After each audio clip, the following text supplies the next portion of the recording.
ਨਾ ਜੇਕਰ industrial park ਇਸ ਤੋਂ ਕੁਝ ਕਿਲੋਮੀਟਰ ਹਟਵਾਂ ਲੱਗਦਾ, ਜਿਵੇਂ ਪਿੰਡਾਂ ਦੀਆਂ ਪੰਚਾਇਤਾਂ ਦੀਆਂ ਜ਼ਮੀਨਾਂ ਐਕਵਾਇਰ ਕੀਤੀਆਂ ਜਾ ਰਹੀਆਂ ਨੇ, ਉਹਦਾ ਕਿਤੇ ਨਾ ਕਿਤੇ ਕੋਈ ਇਫੈਕਟ ਲੱਗਦਾ ਵੀ ਜੰਗਲ ਤੇ ਪਊਗਾ। ਵਿਚਾਰ ਵਟਾਂਦਰਾ ਕਰਕੇ ਹੀ ਇਹ ਸਾਰਾ ਕੁਝ ਪਾਸ ਕੀਤਾ ਔਰ ਇਹ ਸਾਰੀ ਚੀਜ਼ਾਂ ਵੀ ਉਹਨਾਂ ਦੇ ਨੋਟਿਸ ਦੇ ਵਿੱਚ ਨੇ ਵੀ ਜੰਗਲ ਨੂੰ ਕੋਈ ਨੁਕਸਾਨ ਨਾ ਪੁੱਜੇ। ਪਰਲੇ ਪਾਸੇ ਸਾਡੇ ਕੋਲ ਅੱਗੇ ਜਾ ਕੇ ਬਟਰਫਲਾਈ ਗਾਰਡਨ ਬਣਾਇਆ ਜਿਹੜਾ ਕਿ 2 ਏਕੜ ਦੇ ਵਿੱਚ ਆ। ਉੱਥੇ ਐਸੀ ਕਿਸਮਾਂ ਲਗਾਈਆਂ ਗਈਆਂ ਨੇ ਪੌਦਿਆਂ ਦੀਆਂ ਜਿਨ੍ਹਾਂ ਨੂੰ ਬਟਰਫਲਾਈ ਲਾਈਕ ਕਰਦੀ ਆ ਅਤੇ ਉਹਨਾਂ ਨੂੰ ਭੋਜਨ ਵੀ ਉੱਥੋਂ ਮਿਲੇ। ਇੱਥੇ ਲੋਕ ਦੂਰੋਂ ਦੂਰੋਂ ਮੈਂ ਦੇਖ ਰਿਹਾ ਸੀ, ਸਵੇਰੇ ਵੀ ਆਇਆ ਸੀ, ਇੱਥੇ ਸ਼ੂਟਿੰਗ ਲਈ ਲੋਕ ਆਏ ਹੋਏ ਸੀ। ਇਹ ਕਿਵੇਂ ਪਹਿਲਾਂ ਇਹਨਾਂ ਨੂੰ ਬੁਕਿੰਗ ਵਗੈਰਾ ਕਰਾਉਣੀ ਪੈਂਦੀ, ਕਿਵੇਂ ਇੱਥੇ ਆਉਂਦੇ ਨੇ? ਇਹ ਬਣਾਇਆ ਹੀ ਪਬਲਿਕ ਵਾਸਤੇ ਆ, ਲੋਕਾਂ ਦੇ ਘੁੰਮਣ ਫਿਰਨ ਵਾਸਤੇ ਬਣਾਇਆ ਔਰ ਇੱਥੇ ਬਹੁਤ ਸਾਰੇ ਲੋਕ ਆਉਂਦੇ ਆ। ਹੁਣ ਥੋੜ੍ਹਾ ਜਿਹਾ ਕਰੋਨਾ ਦੇ ਕਰਕੇ ਲੋਕ ਘੱਟ ਆ ਰਹੇ ਨੇ, ਅਦਰਵਾਈਜ਼ 100 ਬੰਦਾ ਵੀ 150 ਬੰਦਾ ਵੀ ਕਈ ਵਾਰੀ ਇੱਥੇ ਮੌਜੂਦ ਹੁੰਦੇ ਆ। ਸਤਿ ਸ਼੍ਰੀ ਅਕਾਲ, ਟੀਵੀ ਪੰਜਾਬ ਦੇਖ ਰਹੇ ਸਾਰੇ ਦਰਸ਼ਕਾਂ ਦਾ ਸਵਾਗਤ। ਮੈਂ ਹਾਂ ਮਨਪ੍ਰੀਤ ਸਿੰਘ ਕਾਲੋਂ। ਅੱਜ ਅਸੀਂ ਪਹੁੰਚੇ ਹਾਂ ਲੁਧਿਆਣਾ ਦੇ ਮੱਤੇਵਾੜਾ ਜੰਗਲ ਦੇ ਵਿੱਚ, ਜੋ ਇੰਨੀ ਦਿਨੀ ਸੁਰਖੀਆਂ ਦੇ ਵਿੱਚ ਬਣਿਆ ਹੋਇਆ।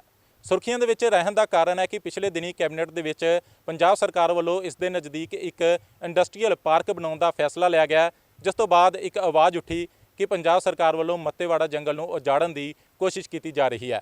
ਇੱਕ ਮੁਹਿੰਮ ਵੀ ਸੋਸ਼ਲ ਮੀਡੀਆ ਤੇ ਸਟਾਰਟ ਹੋਈ, ਮੱਤੇਵਾੜਾ ਜੰਗਲ ਬਚਾਓ।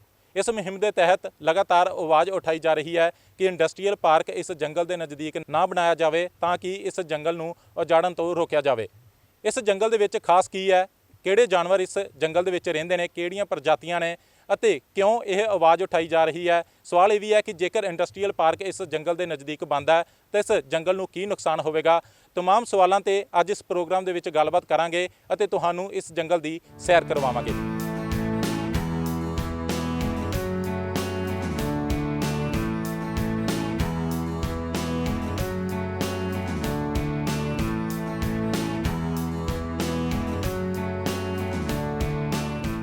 ਇਸ ਜੰਗਲ ਨੂੰ ਲੁਧਿਆਣਾ ਸ਼ਹਿਰ ਦੇ ਫੇਫੜੇ ਵੀ ਕਿਹਾ ਜਾਂਦਾ ਹੈ, ਕਿਉਂਕਿ ਲੁਧਿਆਣਾ ਸ਼ਹਿਰ ਦੀ ਇੰਡਸਟਰੀ ਕਾਰਨ ਜੋ ਆਬੋ ਹਵਾ ਖਰਾਬ ਹੋ ਜਾਂਦੀ ਹੈ, ਇਹ ਜੰਗਲ ਉਸ ਹਵਾ ਨੂੰ ਸ਼ੁੱਧ ਕਰਨ ਦੇ ਵਿੱਚ ਕਾਫੀ ਹੱਦ ਤੱਕ ਮਦਦ ਕਰਦਾ ਹੈ। ਸ਼ਾਇਦ ਇਹੀ ਕਾਰਨ ਹੈ ਕਿ ਲੋਕਾਂ ਵੱਲੋਂ ਵਾਰ-ਵਾਰ ਇਸ ਚੀਜ਼ ਦਾ ਵਿਰੋਧ ਕੀਤਾ ਜਾ ਰਿਹਾ ਹੈ ਕਿ ਜੇਕਰ ਇੰਡਸਟਰੀਅਲ ਪਾਰਕ ਇਸ ਜੰਗਲ ਦੇ ਨਜ਼ਦੀਕ ਬਣਦਾ ਹੈ ਤਾਂ ਇਸ ਜੰਗਲ ਨੂੰ ਕਾਫੀ ਹੱਦ ਤੱਕ ਨੁਕਸਾਨ ਹੋਵੇਗਾ। ਇਸ ਬਾਰੇ ਗੱਲਬਾਤ ਕਰਨੇ ਆ ਮੇਰੇ ਨਾਲ ਫੋਰੈਸਟ ਡਿਪਾਰਟਮੈਂਟ ਦੇ ਜ਼ੋਨਲ ਅਫਸਰ ਪ੍ਰਿਤਪਾਲ ਸਿੰਘ ਮੌਜੂਦ ਨੇ। ਉਹਨਾਂ ਤੋਂ ਜਾਣਦੇ ਹਾਂ ਕਿ ਇਸ ਜੰਗਲ ਦਾ ਇਤਿਹਾਸ ਕੀ ਹੈ, ਕਿੰਨੇ ਰਕਬੇ ਦੇ ਵਿੱਚ ਇਹ ਜੰਗਲ ਫੈਲਿਆ ਹੋਇਆ ਤੇ ਜੇਕਰ ਇੰਡਸਟਰੀਅਲ ਪਾਰਕ ਬਣਦਾ ਤਾਂ ਕੀ ਨੁਕਸਾਨ ਹੋਵੇਗਾ।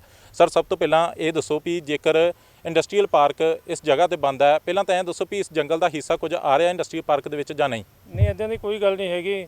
ਪਿਛੇ ਕੁਝ ਦਿਨਾਂ ਤੋਂ ਮੀਡੀਆ ਦੇ ਵਿੱਚ ਜਾਂ ਸੋਸ਼ਲ ਮੀਡੀਆ ਦੇ ਵਿੱਚ ਲਗਾਤਾਰ ਖਬਰ ਆ ਰਹੀ ਹੈ ਕਿ ਜਿਹੜਾ ਜੰਗਲ ਕੱਟ ਕੇ ਉੱਥੇ ਇੰਡਸਟਰੀਅਲ ਪਾਰਕ ਬਣ ਰਿਹਾ ਜਾਂ ਬਣਾਇਆ ਜਾਵੇਗਾ, ਪਰ ਇੱਦਾਂ ਦੀ ਕੋਈ ਗੱਲ ਨਹੀਂ ਹੈਗੀ। ਸਰਵੇ ਦੇ ਵਿੱਚ ਮੈਂ ਨਾਲ ਸੀ ਔਰ ਮੈਪ ਵੀ ਜਿਹੜਾ ਤਿਆਰ ਹੋਇਆ, ਮੀਟਿੰਗ ਦੇ ਵਿੱਚ ਮੈਂ ਜਾਂਦਾ ਰਿਹਾ ਕਿ ਫੋਰੈਸਟ ਡਿਪਾਰਟਮੈਂਟ ਦਾ ਫੋਰੈਸਟ ਦਾ ਏਰੀਆ ਕੋਈ ਵੀ ਇੰਡਸਟਰੀ ਪਾਰਕ ਦੇ ਵਿੱਚ ਨਹੀਂ ਆਉਂਦਾ ਜੀ। ਔਰ ਇੰਡਸਟਰੀਅਲ ਪਾਰਕ ਬਣਨ ਦੇ ਨਾਲ ਜੰਗਲਾਤ ਮਹਿਕਮੇ ਦਾ ਇੱਕ ਵੀ ਦਰਖਤ ਨਹੀਂ ਕੱਟਿਆ ਜਾਏਗਾ, ਨਾ ਕੋਈ 1 ਇੰਚ ਜਗ੍ਹਾ ਜਿਹੜੀ ਹੈਗੀ ਆ ਉਹ ਇੰਡਸਟਰੀ ਪਾਰਕ ਦੇ ਵਿੱਚ ਜਾਏਗੀ। ਮੈਂ ਚਾਹੁੰਦਾ ਬਹੁਤ ਸਾਰੇ ਲੋਕ ਨੇ ਜਿਨ੍ਹਾਂ ਨੂੰ ਮੱਤੇਵਾੜੇ ਜੰਗਲ ਦਾ ਨਹੀਂ ਪਤਾ, ਮੈਂ ਚਾਹੁੰਦਾ ਇੱਕ ਵਾਰੀ ਤੁਸੀਂ ਇਹਦਾ ਇਤਿਹਾਸ ਦੱਸ ਦਿਓ, ਕਿੰਨਾ ਪੁਰਾਣਾ ਇਹ ਜੰਗਲ ਆ, ਕਿੰਨੇ ਪੁਰਾਣੇ ਇੱਥੇ ਰੁੱਖ ਨੇ? ਹਾਂਜੀ, ਇਸ ਤਰ੍ਹਾਂ ਹੈਗਾ ਕਿ ਜਿਹੜੇ ਜੰਗਲ ਹੈਗੇ ਆ, ਜਦੋਂ ਦੇਸ਼ ਆਜ਼ਾਦ ਹੋਇਆ ਨਾ, ਉਸ ਤੋਂ ਬਾਅਦ ਜਿਹੜੀ ਮੁਸਲਮਾਨੀ ਪ੍ਰਾਪਰਟੀ ਸੀ ਇਹ ਲੋਕ ਇੱਥੋਂ ਚਲੇ ਗਏ। ਉਸ ਤੋਂ ਬਾਅਦ ਇਹ ਵੇਕੈਂਟ ਲੈਂਡ ਹੋ ਗਈ ਔਰ ਇਹ ਸਾਰੀ ਜਗ੍ਹਾ ਜਿਹੜੀ ਵੇਸਟ ਲੈਂਡ ਸੀਗੀ ਨਾ, ਇਹ ਫੋਰੈਸਟ ਡਿਪਾਰਟਮੈਂਟ ਨੇ ਪਰਚੇਜ ਕਰ ਲਿੱਤੀ ਔਰ 1947 ਤੋਂ ਬਾਅਦ ਹੀ ਇਹ ਜਿਹੜੇ ਜੰਗਲ ਪੈਦਾ ਹੋਏ ਨੇ। ਉਸ ਤੋਂ ਬਾਅਦ 1950 54 ਦੇ ਲਾਗੇ ਛਾਗੇ ਕੁਝ ਪਹਿਲਾਂ ਦੇ ਵੀ ਬੂਟੇ ਹੈਗੇ ਨੇ 1947 ਤੋਂ ਕਿ ਜਾਂ ਬਾਅਦ ਦੇ ਨੇ ਸਾਰੇ? ਫਿਰ ਪਹਿਲਾਂ ਦੇ ਬਾਰੇ ਇੱਦਾਂ ਨਹੀਂ ਮੈਂ ਕੁਝ ਵੀ ਕਹਿ ਸਕਦਾ, ਕਿਉਂਕਿ ਪਹਿਲਾਂ ਇੱਕ ਖੇਤੀਯੋਗ ਜ਼ਮੀਨ ਸੀ, ਇਸ ਤਰ੍ਹਾਂ ਦੀ ਜ਼ਮੀਨ ਸੀ। ਉਸ ਤੋਂ ਬਾਅਦ ਫੋਰੈਸਟ ਡਿਪਾਰਟਮੈਂਟ ਨੇ ਤਾਂ ਇਹ ਜਗ੍ਹਾ ਜਿਹੜੀ ਪਰਚੇਜ ਕਰਕੇ ਉਸ ਟਾਈਮ ਜੰਗਲ ਪੈਦਾ ਕੀਤਾ। ਇਹ ਸਾਰੇ ਉਸ ਤੋਂ ਬਾਅਦ ਦੇ ਹੀ ਦਰਖਤ ਹਨ ਜੋ ਵੀ ਇੱਥੇ ਲਗਾਏ ਗਏ ਹੈ। ਇਸ ਜੰਗਲ ਦੇ ਵਿੱਚ ਕਿਹੜੀਆਂ ਪ੍ਰਜਾਤੀਆਂ ਰਹਿੰਦੀਆਂ ਨੇ, ਕਿਹੜੇ ਜਾਨਵਰ ਨੇ ਜਾਂ ਕਿਹੜੇ ਪੰਛੀ ਨੇ, ਥੋੜਾ ਦੱਸੋਗੇ? ਹਾਂਜੀ, ਜੰਗਲ ਦੇ ਵਿੱਚ ਜੰਗਲ ਤੋਂ ਕਾਫੀ ਜੰਗਲ ਸੰਘਣਾ ਹੋ ਗਿਆ ਤਾਂ ਹੁਣ ਇੱਥੇ ਜਿਸ ਤਰ੍ਹਾਂ ਸਾਂਭਰ ਹੈਗਾ, ਰੋਜ਼ ਹੈ, ਹਿਰਨ ਹੈ ਤੇ ਇਸੇ ਤਰ੍ਹਾਂ ਪੰਛੀ ਮੋਰ ਹੈਗੇ ਆ, ਤਿੱਤਰ, ਬਟੇਰੇ, ਇਸ ਤਰ੍ਹਾਂ ਦੇ ਜਿਹੜੇ ਹੋਰ ਜਿੰਨੇ ਵੀ ਪੰਛੀ ਹੈਗੇ ਕਾਫੀ ਇੱਥੇ ਹੈਗੇ ਆ। ਤੇ ਜੰਗਲੀ ਜਾਨਵਰ ਵੀ ਜਿਹੜੇ ਰੋਜ਼ ਹੋ ਗਿਆ, ਸਾਂਭਰ ਹੋ ਗਿਆ, ਹਿਰਨ ਹੈ, ਨੀਲ ਗਾਏ, ਇਸ ਤਰ੍ਹਾਂ ਦੇ ਜਿਹੜੇ ਬਹੁਤ ਸਾਰੇ ਜਾਨਵਰ ਜੰਗਲ ਦੇ ਵਿੱਚ ਹੈਗੇ ਨੇ। ਇਹ ਜਿਹੜੀਆਂ ਪ੍ਰਜਾਤੀਆਂ ਤੁਸੀਂ ਗਿਣਾਈਆਂ ਇਹ ਸ਼ੁਰੂ ਤੋਂ ਇਹੀ ਨੇ ਕਿ ਜਾਂ ਹੌਲੀ ਹੌਲੀ ਡਿਵੈਲਪ ਕਰ ਰਹੇ ਹੋ, ਹੋਰ ਵੀ ਇੱਥੇ ਪ੍ਰਜਾਤੀਆਂ ਲਿਆ ਕੇ ਛੱਡੀਆਂ ਜਾ ਰਹੀਆਂ ਨੇ? ਇਹ ਜਿਹੜੀਆਂ ਹੌਲੀ ਹੌਲੀ ਆਈਆਂ ਨੇ, ਯਾਨੀ ਅੱਜ ਤੋਂ ਜਿਸ ਤਰ੍ਹਾਂ 1988 ਦੇ ਵਿੱਚ ਕੋਈ ਜਾਨਵਰ ਹੁੰਦਾ ਸੀ ਜੀ, ਤੇ ਉਸ ਤੋਂ ਬਾਅਦ 10 ਸਾਲ ਬਾਅਦ ਹੋਰ 10 ਸਾਲ ਬਾਅਦ ਹੁਣ ਜਿਹੜਾ ਬਹੁਤ ਜ਼ਿਆਦਾ ਗਿਣਤੀ ਵੱਧ ਗਈ ਹੈ। ਲਗਾਤਾਰ ਨਵੇਂ ਕਿਸਮ ਦੇ ਜਿਹੜੇ ਇੱਥੇ ਹੋਰ ਹਿਰਨ ਵਗੈਰਾ ਪਹਿਲਾਂ ਨਹੀਂ ਹੁੰਦੇ ਸੀ, ਹੁਣ ਉਹ ਵੀ ਕੋਈ ਦਿਖਾਈ ਦਿੰਦਾ, ਬਾਰਾਸਿੰਗਾ ਵੀ। ਪਿਛਲੇ ਸਾਲ ਕੁਝ ਸਮਾਂ ਪਹਿਲਾਂ ਇੱਥੇ ਇੱਕ ਹੋਰ ਵੀ ਪ੍ਰੋਜੈਕਟ ਸ਼ੁਰੂ ਹੋਣ ਜਾ ਰਿਹਾ ਸੀ, ਇੱਕ ਹੋਰ ਪ੍ਰਜਾਤੀਆਂ ਵੀ ਲਿਆਈਆਂ ਜਾ ਰਹੀਆਂ ਸੀ, ਉਹ ਪ੍ਰੋਜੈਕਟ ਦਾ ਕੀ ਬਣਿਆ ਫਿਰ ਕੁਝ? ਨਹੀਂ, ਜਿਹੜੀ ਪ੍ਰਜਾਤੀਆਂ ਮੈਂ ਤੁਹਾਨੂੰ ਦੱਸ ਰਿਹਾ ਜੀ ਇਹੀ ਇਸ ਜੰਗਲ ਦੇ ਵਿੱਚ ਆਈਆਂ ਨਾ, ਆ ਰਹੀਆਂ ਨੇ, ਪਰ ਕੋਈ ਇਹ ਤੋਂ ਜਾ ਨਹੀਂ ਰਿਹਾ ਜੀ। ਇਹ ਫਿਰ ਕਿਵੇਂ ਸਾਂਭ ਸੰਭਾਲ ਕਿਵੇਂ ਕਰਦੇ ਹੋ, ਇਹਨਾਂ ਦਾ ਖਿਆਲ ਕਿਵੇਂ ਰੱਖਦੇ ਹੋ? ਲਾਗੇ ਚਾਗੇ ਪਿੰਡ ਵੀ ਨੇ, ਕਿਵੇਂ ਫੈਂਸਿੰਗ ਕੀਤੀ ਹੋਈ ਹੈ, ਕਿਵੇਂ ਸਾਰਾ ਸਿਸਟਮ ਇਹ ਚੱਲਦਾ? ਇਸ ਤਰ੍ਹਾਂ ਹੈਗਾ ਕਿ ਜਿਹੜਾ ਜੰਗਲੀ ਜਾਨਵਰ ਹੈ ਇਹਨੂੰ ਤਾਂ ਰੱਬ ਵੱਲੋਂ ਹੀ ਜਿਹੜੀ ਨਾ ਸਿੱਖਿਆ ਲੈ ਕੇ ਹੀ ਆਉਂਦੇ ਆ। ਜੀ ਇਹਨਾਂ ਨੇ ਆਪਣਾ ਖਾਣਾ ਵੀ ਆਪ ਦੇਖਣਾ, ਕਿੱਥੇ ਖਾਣਾ, ਜੀ ਔਰ ਰਹਿਣ ਦਾ ਵੀ ਸਾਰਾ ਕੁਝ ਇਹਨਾਂ ਦਾ ਆਪ ਹੀ ਇਹ ਮੇਨਟੇਨ ਕਰਦੇ ਆ। ਇਹਨਾਂ ਨੂੰ ਪ੍ਰਮਾਤਮਾ ਵੱਲੋਂ ਬੜੀ ਇਸ ਕਿਸਮ ਦੀ ਬਖਸ਼ਿਸ਼ ਹੈ। ਤੇ ਅਸੀਂ ਜਿਹੜਾ ਇਹਨਾਂ ਦਾ ਇੱਕ ਇੰਤਜ਼ਾਮ ਕੀਤਾ, ਜੰਗਲਾਂ ਦੇ ਵਿੱਚ ਅਸੀਂ ਕੁਝ ਥਾਵਾਂ ਦੇ ਉੱਤੇ ਪੌਂਡ ਬਣਾ ਕੇ ਨਾ ਤਲਾਬ ਬਣਾ ਦਿੱਤੇ ਆ ਜੀ। ਵੀ ਉੱਥੇ ਪਾਣੀ ਪੀਣ ਦਾ ਅਸੀਂ ਇੰਤਜ਼ਾਮ ਇਹਨਾਂ ਦਾ ਕੀਤਾ। ਖੁਰਾਕ ਤੇ ਜੰਗਲ ਦੇ ਵਿੱਚੋਂ ਇਹ ਆਪੇ ਲੈ ਲੈਂਦੇ ਆ ਜਾਂ ਖੇਤਾਂ 'ਚ ਵੀ ਚਲੇ ਜਾਂਦੇ ਆ। ਇਹ ਜਿਹੜੀ ਲੱਕੜ ਆ ਤੁਸੀਂ ਦੱਸ ਰਹੇ ਸੀ ਕਿ ਚੰਦਨ ਦੀ ਲੱਕੜ ਹੈ, ਚੰਦਨ ਦੀ ਲੱਕੜ ਹੈ ਇਹ? ਹਾਂਜੀ ਇਹ ਜਿਹੜਾ ਜਿੱਥੇ ਆਪਾਂ ਖੜੇ ਆ ਜੀ, ਇਹ 400-500 ਦਰਖਤ ਜਿਹੜੇ ਹੈਗੇ ਆ ਉਹ ਅਸੀਂ ਇੱਕ ਨਵੇਂ ਪ੍ਰੈਕਟੀਕਲ ਕਰਨ ਵਾਸਤੇ ਚੰਦਨ ਦੇ ਲਗਾਏ ਔਰ ਕਾਮਯਾਬ ਹੋ ਗਏ ਕਾਫੀ। ਜਿਹੜਾ ਇਹ ਕਿੰਨੇ ਪੁਰਾਣੇ ਰੁੱਖ ਨੇ ਇਹ ਚੰਦਨ ਦੀ ਲੱਕੜ ਜਿਹੜੀ ਇੱਥੇ ਰੁੱਖ ਲੱਗੇ ਹੋਏ ਨੇ? ਇਹ 400 ਅਸੀਂ ਰੁੱਖ ਲਾਏ ਆ ਜੀ। ਹਾਂ, 400 ਲਗਭਗ ਇੰਨੇ ਕੁ ਰੁੱਖ ਜਿਹੜੇ ਜੀਵਿਤ ਹੈਗੇ ਆ ਜੀ, ਉਹ ਸਾਡੇ ਖੜੇ ਨੇ, ਕਾਮਯਾਬ ਨੇ। ਚੰਦਨ ਦੀ ਲੱਕੜ ਪੰਜਾਬ ਦੇ ਵਿੱਚ ਹੋਰ ਵੀ ਕਿਤੇ ਪਾਈ ਜਾਂਦੀ ਹੈ ਕਿ ਜਾਂ ਇੱਥੇ ਮੱਤੇਵੜ ਜੰਗਲ ਦੇ ਵਿੱਚ ਹੀ ਲੱਗੇ ਨੇ ਇਹ? ਪਟਿਆਲੇ ਵੀ ਹੈਗੇ ਆ, ਔਰ ਲਗਾਤਾਰ ਹੁਣ ਅਸੀਂ ਚੰਦਨ ਨਰਸਰੀਆਂ ਵਿੱਚ ਵੀ ਪੈਦਾ ਕਰਨਾ ਸ਼ੁਰੂ ਕੀਤਾ, ਔਰ ਇਹਨੂੰ ਅਸੀਂ ਹੁਣ ਡਿਵੈਲਪਮੈਂਟ ਅਸੀਂ ਕਰਨੀ ਸ਼ੁਰੂ ਕਰੀ, ਜ਼ਿਮੀਂਦਾਰਾਂ ਨੂੰ ਵੀ ਦੇਵਾਂਗੇ ਤੇ ਨਾਲੇ ਫੋਰੈਸਟ ਡਿਪਾਰਟਮੈਂਟ ਵੀ ਇਹਦਾ ਥੋੜੇ ਦਰਖਤ ਲਗਾ ਕੇ ਤੇ ਪ੍ਰੈਕਟੀਕਲ ਵਜੋਂ ਜਿਹੜਾ ਇਹਨੂੰ ਕਰ ਰਹੇ ਹਾਂ ਅਸੀਂ। ਬੜੀ ਤਰ੍ਹਾਂ ਦੀਆਂ ਸਮੱਸਿਆਵਾਂ ਆਉਂਦੀਆਂ ਜਿੱਥੇ ਜੰਗਲ ਹੁੰਦਾ ਹੈ, ਕਹਿੰਦੇ ਜੰਗਲੀ ਜਾਨਵਰ ਵੀ ਬਾਹਰ ਆ ਜਾਂਦੇ ਨੇ, ਕਿਸਾਨਾਂ ਦੀਆਂ ਫਸਲਾਂ ਵੀ ਬਰਬਾਦ ਕਰਦੇ ਨੇ। ਅਜਿਹੀਆਂ ਮੁਸ਼ਕਲਾਂ ਦਾ ਵੀ ਸਾਹਮਣਾ ਕਰਨਾ ਪੈਂਦਾ ਲੋਕਾਂ ਨੂੰ ਇੱਥੇ? ਲੋਕਾਂ ਨੂੰ ਕਰਨਾ ਪੈਂਦਾ। ਜਿਹੜਾ ਮੱਤੇਵਾੜਾ ਫੋਰੈਸਟ ਹੈਗਾ ਉੱਥੇ ਤਾਂ 4 ਦੀਵਾਰੀ ਕੀਤੀ ਗਈ ਆ ਜੀ, ਉੱਥੇ ਬਾਉਂਡਰੀ ਵਾਲ ਕਰ ਦਿੱਤੀ ਆ, 21 ਕਿਲੋਮੀਟਰ ਬਾਉਂਡਰੀ ਵਾਲ ਕੀਤੀ ਆ ਜੀ, ਔਰ ਉੱਥੋਂ ਤਾਂ ਜਾਨਵਰ ਜਿਹੜੇ ਬਹੁਤ ਘੱਟ ਬਾਹਰ ਨਿਕਲਦੇ ਆ, ਜੰਗਲ ਦੇ ਵਿੱਚ ਹੀ ਰਹਿੰਦੇ ਆ। ਹਾਂਜੀ। ਤੇ ਜਿਵੇਂ ਦਰਿਆ ਵੀ ਜੰਗਲ ਦੇ ਵਿੱਚੋਂ ਦੀ ਨਿਕਲਦਾ ਕਿ ਜਾਂ ਇੱਕ ਸਾਈਡ ਤੋਂ ਨਿਕਲਦਾ ਫਿਰ? ਨਹੀਂ, ਇੱਥੇ ਜਿਹੜੇ ਜੰਗਲ ਹੈਗੇ ਨਾ, ਜੰਗਲ ਕੋਈ ਕੰਟੀਨਿਊਸ ਨਹੀਂ ਹੈ, ਵੱਖ-ਵੱਖ ਪਿੰਡਾਂ ਦੇ ਵਿੱਚ ਜੰਗਲ ਨੇ। ਜਿਸ ਤਰ੍ਹਾਂ ਮੱਤੇਵਾੜਾ ਜੰਗਲ ਹੈ, ਜਸਪਾਲ ਖਾਦਰਾ, ਫਿਰ ਲੋਕਾਂ ਦੀ ਜ਼ਮੀਨ ਆ ਗਈ, ਫਿਰ ਹੈਦਰਨਗਰ ਫੋਰੈਸਟ ਆ ਗਿਆ, ਇਸੇ ਤਰ੍ਹਾਂ ਸਲੇਮਪੁਰ ਫੋਰੈਸਟ ਹੈਗਾ, ਵਿੱਚ ਲੋਕਾਂ ਦੀ ਜ਼ਮੀਨਾਂ ਨੇ, ਨਾਲ ਸਾਡੇ ਫਿਰ ਅਲੱਗ-ਅਲੱਗ ਜੰਗਲ, ਮਾੜਾ ਚੌਂਤਾ ਜੰਗਲ ਹੋ ਗਿਆ, ਹਾਦੀਵਾਲ। ਔਰ ਦਰਿਆ ਦੇ ਵਿੱਚ ਸਾਡੇ ਬਹੁਤ ਜ਼ਮੀਨ ਹੈਗੀ ਆ ਜੀ, ਦਰਿਆ ਦੇ ਵਿੱਚ ਵੀ ਸਾਡੀ ਜ਼ਮੀਨਾਂ ਨੇ ਫੋਰੈਸਟ ਡਿਪਾਰਟਮੈਂਟ ਦੀਆਂ, ਔਰ ਉੱਥੇ ਵੀ ਸਾਡੇ ਅਸੀਂ ਜਾਂ ਜੰਗਲ ਹੈਗੇ ਆ ਜਾਂ ਅਸੀਂ ਉਹ ਪੈਦਾ ਕਰ ਰਹੇ ਹਾਂ। ਮੱਤੇਵਾੜਾ ਜੰਗਲ ਨੂੰ ਗੁਣਾਂ ਦੀ ਗੁਥਲੀ ਵੀ ਕਿਹਾ ਜਾਂਦਾ, ਜਿਵੇਂ ਮੈਂ ਸਟਾਰਟਿੰਗ ਦੇ ਵਿੱਚ ਜ਼ਿਕਰ ਕੀਤਾ ਕਿ ਇਹਨੂੰ ਲੁਧਿਆਣਾ ਦੇ ਫੇਫੜੇ ਵੀ ਕਿਹਾ ਜਾਂਦਾ। ਇਹ ਕਿੰਨਾ ਕੁ ਲੋਕਾਂ ਲਈ ਇੱਕ ਵਰਦਾਨ ਸਾਬਿਤ ਹੋ ਰਿਹਾ, ਕਿੰਨਾ ਕੁ ਸ਼ੁੱਧ ਹਵਾ ਕਰਦਾ, ਜਾਂ ਇਹਦੇ ਹੋਰ ਕੀ ਫਾਇਦੇ ਨੇ ਜਿਹੜੇ ਲੋਕਾਂ ਨੂੰ ਹੋ ਰਹੇ ਨੇ ਜੰਗਲ ਦੇ? ਦੇਖੋ, ਇਸ ਤਰ੍ਹਾਂ ਸਭ ਤੋਂ ਜ਼ਿਆਦਾ ਜਿਹੜਾ ਫਾਇਦਾ ਉਹ ਤਾਂ ਇਹੀ ਹੈ ਕਿ ਇਹ ਹਵਾ ਨੂੰ ਸਾਫ਼ ਕਰਦੇ। ਦੂਸਰੇ ਨੰਬਰ ਤੇ ਇਹ ਜਿਹੜੇ ਐਟਮੋਸਫੀਅਰ ਦੇ ਵਿੱਚੋਂ ਜਿੰਨੀ ਵੀ ਕਾਰਬਨ ਡਾਈਆਕਸਾਈਡ ਆ ਉਹਨੂੰ ਜਿਹੜਾ ਐਬਜ਼ੌਰਬ ਕਰਦੇ ਆ, ਔਰ ਉਹਨੂੰ ਐਬਜ਼ੌਰਬ ਕਰਨ ਨਾਲ ਹੀ ਹਵਾ ਸਾਫ਼ ਹੁੰਦੀ ਆ ਔਰ ਪੋਲੂਸ਼ਨ ਜਿਹੜਾ ਘਟਦਾ। ਇਹ ਜਿਹੜਾ ਇੱਕ ਪਹਿਲਾਂ ਖਬਰਾਂ ਸਾਹਮਣੇ ਆਈਆਂ ਕਿ ਮੱਤੇਵਾੜਾ ਜੰਗਲ ਦਾ ਸਰਕਾਰ ਉਜਾੜਾ ਕਰਨ ਜਾ ਰਹੀ ਹੈ, ਇਹ ਖਬਰਾਂ ਕਿਵੇਂ ਨਿਕਲੀਆਂ ਬਾਹਰ? ਜਾਂ ਕੋਈ ਇਹਦਾ ਰਕਬਾ ਪਹਿਲਾਂ ਆਉਣ ਦੀ ਗੱਲ ਕੀਤੀ ਜਾ ਰਹੀ ਸੀ, ਜਾਂ ਸਰਕਾਰ ਵੱਲੋਂ ਐਕਵਾਇਰ ਕਰਨ ਦੀ ਕੋਈ ਗੱਲ ਕੀਤੀ, ਕਿ ਜਾਂ ਜਿਹੜੀਆਂ ਪੰਚਾਇਤਾਂ ਦਾ ਲੋਕਾਂ ਨੂੰ ਭੁਲੇਖਾ ਲੱਗ ਗਿਆ, ਜਿਹੜੇ ਲੋਕੀ ਕਹਿ ਰਹੇ ਨੇ ਕਿ ਜੰਗਲ ਦਾ ਉਜਾੜਾ ਕੀਤਾ ਜਾ ਰਿਹਾ? ਇਹਦਾ ਜਿਹੜਾ ਸ਼ੁਰੂ ਤੋਂ ਹੀ ਜਦੋਂ ਇਹ ਪ੍ਰੋਜੈਕਟ ਸ਼ੁਰੂ ਹੋਇਆ ਔਰ ਸਰਵੇ ਸ਼ੁਰੂ ਹੋਏ ਨੇ, ਉਹ ਹਮੇਸ਼ਾ ਸਾਰੇ ਡਿਪਾਰਟਮੈਂਟ ਨਾਲ ਰਹਿੰਦੇ ਸੀ, ਔਰ ਮੀਟਿੰਗ ਦੇ ਵਿੱਚ ਵੀ ਸਾਰੇ ਡਿਪਾਰਟਮੈਂਟ ਇਕੱਠੇ ਹੀ ਹੁੰਦੇ ਸੀ, ਡੀਸੀ ਸਾਹਿਬ ਦੇ ਵੀ। ਤਾਂ ਕਦੇ ਵੀ ਐਸੀ ਗੱਲ ਨਹੀਂ ਆਈ ਹੈਗੀ ਕਿ ਫੋਰੈਸਟ ਡਿਪਾਰਟਮੈਂਟ ਦਾ ਕੋਈ ਰਕਬਾ ਲੈਣਾ ਤੇ ਨਾ ਹੀ ਲਿਆ ਜਾ ਸਕਦਾ, ਔਰ ਨਾ ਉਹਦੇ ਵਿੱਚ ਕਿਤੇ ਵੀ ਫੋਰੈਸਟ ਡਿਪਾਰਟਮੈਂਟ ਦਾ ਰਕਬਾ ਸਿਰਫ ਨਾਲ ਦੇ ਨਾਲ ਐਜ਼ ਇਟ ਇਜ਼ ਹੈਗਾ। ਜਿਹੜੀ ਪੰਚਾਇਤੀ ਜ਼ਮੀਨਾਂ ਨੇ ਉਹਨਾਂ ਜ਼ਮੀਨਾਂ ਨੂੰ ਹੀ, ਜਾਂ ਕੋਈ ਹੋਰ ਸਰਕਾਰੀ ਜ਼ਮੀਨ ਹੈ ਫੋਰੈਸਟ ਡਿਪਾਰਟਮੈਂਟ ਤੋਂ ਬਗੈਰ, ਸਿਰਫ ਉਹਨਾਂ ਨੂੰ ਹੀ, ਉਹਨਾਂ ਦੇ ਵਿੱਚ ਹੀ ਇਹ ਪਾਰਕ ਬਣਨਾ, ਇੰਡਸਟਰੀਅਲ ਪਾਰਕ, ਫੋਰੈਸਟ ਡਿਪਾਰਟਮੈਂਟ ਦਾ ਉਹਦੇ ਨਾਲ ਕੋਈ ਲੈਣਾ ਦੇਣਾ ਨਹੀਂ। ਇਹ ਕਿੰਨਾ ਹਟਵਾਂ ਇੰਡਸਟਰੀਅਲ ਪਾਰਕ ਬਣ ਰਿਹਾ ਹੈ ਜੰਗਲ ਤੋਂ? ਜੰਗਲ ਤੋਂ ਇਸ ਤਰ੍ਹਾਂ ਨਹੀਂ ਕਿਹਾ ਜਾ ਸਕਦਾ। ਕੋਈ ਥਾਵਾਂ ਤੋਂ ਜੰਗਲ, ਕਈ ਜੰਗਲ ਨੇ, ਕੋਈ ਥਾਵਾਂ ਤੋਂ ਜੰਗਲ ਤੋਂ ਕਾਫੀ ਦੂਰ ਆ, ਲੋਕਾਂ ਦੀ ਜ਼ਮੀਨਾਂ ਨੇ ਉਸ ਤੋਂ ਅੱਗੇ ਜਾ ਕੇ ਆ। ਕੋਈ ਜੰਗਲ ਹੈਗਾ ਜਿਸ ਤਰ੍ਹਾਂ ਹੈਦਰਨਗਰ ਜੰਗਲ ਆ, ਉਹਦੇ ਨੇੜੇ ਵੀ ਆ। ਇਹ ਜੰਗਲ ਦੇ ਵਿੱਚ ਜਿੱਦਾਂ ਸੀ ਹੁਣ ਤਾਂ ਚੰਦਨ ਦੀ ਲੱਕੜ ਇੱਥੇ ਰੁੱਖ ਲੱਗੇ ਹੋਏ ਨੇ 400-500 ਬੂਟਾ, ਇਹ ਤਾਂ ਚੰਦਨ ਦਾ ਹੀ ਜੰਗਲ ਹੋ ਗਿਆ। ਹੋਰ ਇੱਥੇ ਜਿਹੜੀਆਂ ਫੇਮਸ ਲੱਕੜਾਂ ਨੇ ਜਾਂ ਕਿਹੜੇ ਰੁੱਖ ਇੱਥੇ ਲੱਗੇ ਹੋਏ ਨੇ? ਬਾਂਸ ਦਾ ਜੰਗਲ ਵੀ ਇੱਥੇ ਲੱਗਾ, ਹੋਰ ਕਿਹੜੀਆਂ ਥੋੜਾ ਤਫਸੀਲ ਕਰੋਗੇ? ਜਿਹੜਾ ਮੈਕਸਿਮਮ ਮੱਤੇਵਾੜਾ ਦੇ ਜੰਗਲ ਆ, ਇਹ ਟਾਹਲੀ ਵਾਸਤੇ ਸ਼ੀਸ਼ਮ ਜੀ। ਉਹਦੇ ਵਾਸਤੇ ਮਸ਼ਹੂਰ ਸੀ। ਔਰ ਪੰਜਾਬ ਦੇ ਵਿੱਚ ਸਭ ਤੋਂ ਵਧੀਆ ਸ਼ੀਸ਼ਮ ਜਿਹੜੀ ਇੱਥੇ ਜੀ ਹੈਗੀ ਆ। ਔਰ ਹੁਣ ਵੀ ਅਸੀਂ ਜਿਹੜੇ ਹੈਗਾ ਸ਼ੀਸ਼ਮ ਦੀ ਬਹੁਤ ਸਾਰੀ ਪਲਾਂਟੇਸ਼ਨ ਕਰ ਰਹੇ ਹਾਂ। ਤੇ ਇਸ ਤੋਂ ਇਲਾਵਾ ਨਿੰਮ, ਡੇਕ, ਤੂਤ, ਜਾਮਨ, ਇਸ ਤਰ੍ਹਾਂ ਦੇ ਵਾਈਟ ਸੀਡਸ, ਇਸ ਤਰ੍ਹਾਂ ਦੇ ਵੀ ਜਿਹੜੇ ਬਹੁਤ ਸਾਰੇ ਦਰਖਤ ਮੌਜੂਦ ਨੇ ਜੰਗਲ ਦੇ ਵਿੱਚ। ਲੋਕੀ ਜਿੱਦਾਂ ਜੰਗਲਾਂ ਦੇ ਵਿੱਚ ਜਿਹੜੇ ਜੀਵ ਜੰਤੂ ਨੇ, ਇਹਨਾਂ ਦਾ ਪਿੰਡਾਂ ਦੇ ਵਿੱਚੋਂ ਕੋਈ ਸ਼ਿਕਾਰ ਵੀ ਕਰ ਜਾਂਦੇ ਨੇ ਜਾਂ ਕਿੱਦਾਂ ਦੇ ਇਸ ਤਰ੍ਹਾਂ ਦੇ ਵੀ ਕੋਈ ਮਾਮਲੇ ਸਾਹਮਣੇ ਆਉਂਦੇ ਨੇ? ਫਿਰ ਇਸ ਤਰ੍ਹਾਂ ਦਾ ਮਾਮਲੇ ਇਹ ਗੱਲ ਹੈਗੀ ਹੈ ਕਿ ਕਾਨੂੰਨੀ ਤੌਰ ਤੇ ਲੋਕੀ ਇੱਕ ਟਾਈਮ ਹੁੰਦਾ ਹੈਗਾ ਸਰਦੀਆਂ ਦੇ ਵਿੱਚ, ਕੁਝ ਪੀਰੀਅਡ ਹੈਗਾ ਕੁਝ ਮਹੀਨੇ ਦਾ, ਤੇ ਉਸ ਸਮੇਂ ਦੌਰਾਨ ਲੋਕਾਂ ਨੂੰ ਲਾਇਸੈਂਸ ਦਿੱਤੇ ਜਾਂਦੇ ਆ। ਜੀ। ਜੇਕਰ ਕੋਈ ਜੰਗਲੀ ਜਾਨਵਰ ਜਿਹੜੇ ਆ ਲੋਕਾਂ ਦੀ ਫਸਲ ਨੂੰ ਨੁਕਸਾਨ ਪਹੁੰਚਾਉਂਦੇ ਆ ਤਾਂ ਉਹ ਲੋਕ ਫੋਰੈਸਟ ਡਿਪਾਰਟਮੈਂਟ ਤੋਂ ਲਾਇਸੈਂਸ ਲੈ ਸਕਦੇ ਆ। ਉਹਨਾਂ ਕੋਲ ਰਾਈਫਲ ਹੋਣੀ ਚਾਹੀਦੀ ਤੇ ਉਹ ਜੇਕਰ ਉਹਨਾਂ ਦੇ ਖੇਤ ਦੇ ਵਿੱਚ ਜੰਗਲੀ ਜਾਨਵਰ ਜਾਂਦਾ ਤਾਂ ਉਹਨੂੰ ਮਾਰ ਸਕਦੇ ਆ। ਇਹ ਫਿਰ ਜਦੋਂ ਜੇਕਰ ਇੱਥੇ ਸੂਰ ਵਗੈਰਾ ਜਾਂ ਹਿਰਨ ਵਗੈਰਾ ਇਹਨਾਂ ਚੀਜ਼ਾਂ ਦਾ ਸ਼ਿਕਾਰ ਕਰਦੇ ਨੇ? ਕਿਹੜੇ ਜੀ? ਜਿਹੜੇ ਪਿੰਡਾਂ ਦੇ ਵਿੱਚ ਜਿਹੜੇ ਜਾਨਵਰ ਬਾਹਰ ਚਲੇ ਜਾਂਦੇ ਜਿਨ੍ਹਾਂ ਨੂੰ ਲਾਇਸੈਂਸ ਮਿਲਦਾ, ਇਹ ਕਿਹੜੇ ਜਾਨਵਰ ਨੇ? ਇਹ ਜਾਨਵਰ ਇੱਕ ਤਾਂ ਸੂਰ ਹੋ ਗਿਆ ਜੀ, ਜੰਗਲੀ ਸੂਰ, ਤੇ ਇੱਕ ਰੋਜ਼ ਜੀ, ਨੀਲਗਾਂ ਜਿਹਨੂੰ ਕਹਿੰਦੇ ਆ। ਜੀ। ਵੀ ਦੋ ਹੀ ਜਾਨਵਰਾਂ ਦਾ ਲਾਇਸੈਂਸ ਮਿਲਦਾ। ਜਿਵੇਂ ਫੈਂਸਿੰਗ ਕੀਤੀ ਹੋਈ ਹੈ, ਫਿਰ ਬਾਹਰ ਕਿਵੇਂ ਨਿਕਲ ਜਾਂਦੇ ਨੇ ਇਹ ਜਾਨਵਰ? ਫੈਂਸਿੰਗ ਜਿਹੜੀ ਹੈਗੀ ਹੈ ਸਿਰਫ ਮੱਤੇਵਾੜੇ ਜੰਗਲ ਦੀ ਕੀਤੀ ਹੈ, ਜਸਪਾਲ ਖਤਰ ਦੇ, ਹੋਰ ਕਿਤੇ ਫੈਂਸਿੰਗ ਨਹੀਂ ਹੈਗੀ। ਜੀ। ਫੈਂਸਿੰਗ ਨਹੀਂ ਹੈਗੀ ਕਿਤੇ ਵੀ। ਜੀ। ਹਾਂਜੀ। ਤੇ ਇਹ ਫਿਰ ਲੋਕਾਂ ਨੂੰ ਹੋਰ ਵੀ ਕੋਈ ਦਿੱਕਤਾਂ ਦਾ ਸਾਹਮਣਾ ਕਰਨਾ ਪੈਂਦਾ ਕਿ ਜਾਂ ਲੋਕਾਂ ਨੂੰ ਫਾਇਦੇ ਹੀ ਨੇ ਜ਼ਿਆਦਾ ਮੱਤੇਵਾੜ ਜੰਗਲ ਦੇ? ਜੰਗਲ ਦੇ ਤਾਂ ਲੋਕਾਂ ਨੂੰ ਫਾਇਦਾ ਹੀ ਹੁੰਦਾ ਸਭ ਨੂੰ। ਇੱਕ ਜੰਗਲ ਜਿਹੜਾ ਇੱਕ ਦਰਖਤ ਜਿਹੜੇ ਅੱਛੇ ਲੱਗਦੇ ਆ, ਜੰਗਲ ਵੀ ਜਿਹੜਾ ਇੱਕ ਹੁਣ ਤਾਂ ਬਹੁਤ ਘੱਟ ਜੰਗਲ ਹੋ ਗਏ ਆ, ਜੰਗਲਾਂ ਦੇ ਤਾਂ ਫਾਇਦੇ ਹੀ ਹੁੰਦੇ ਆ।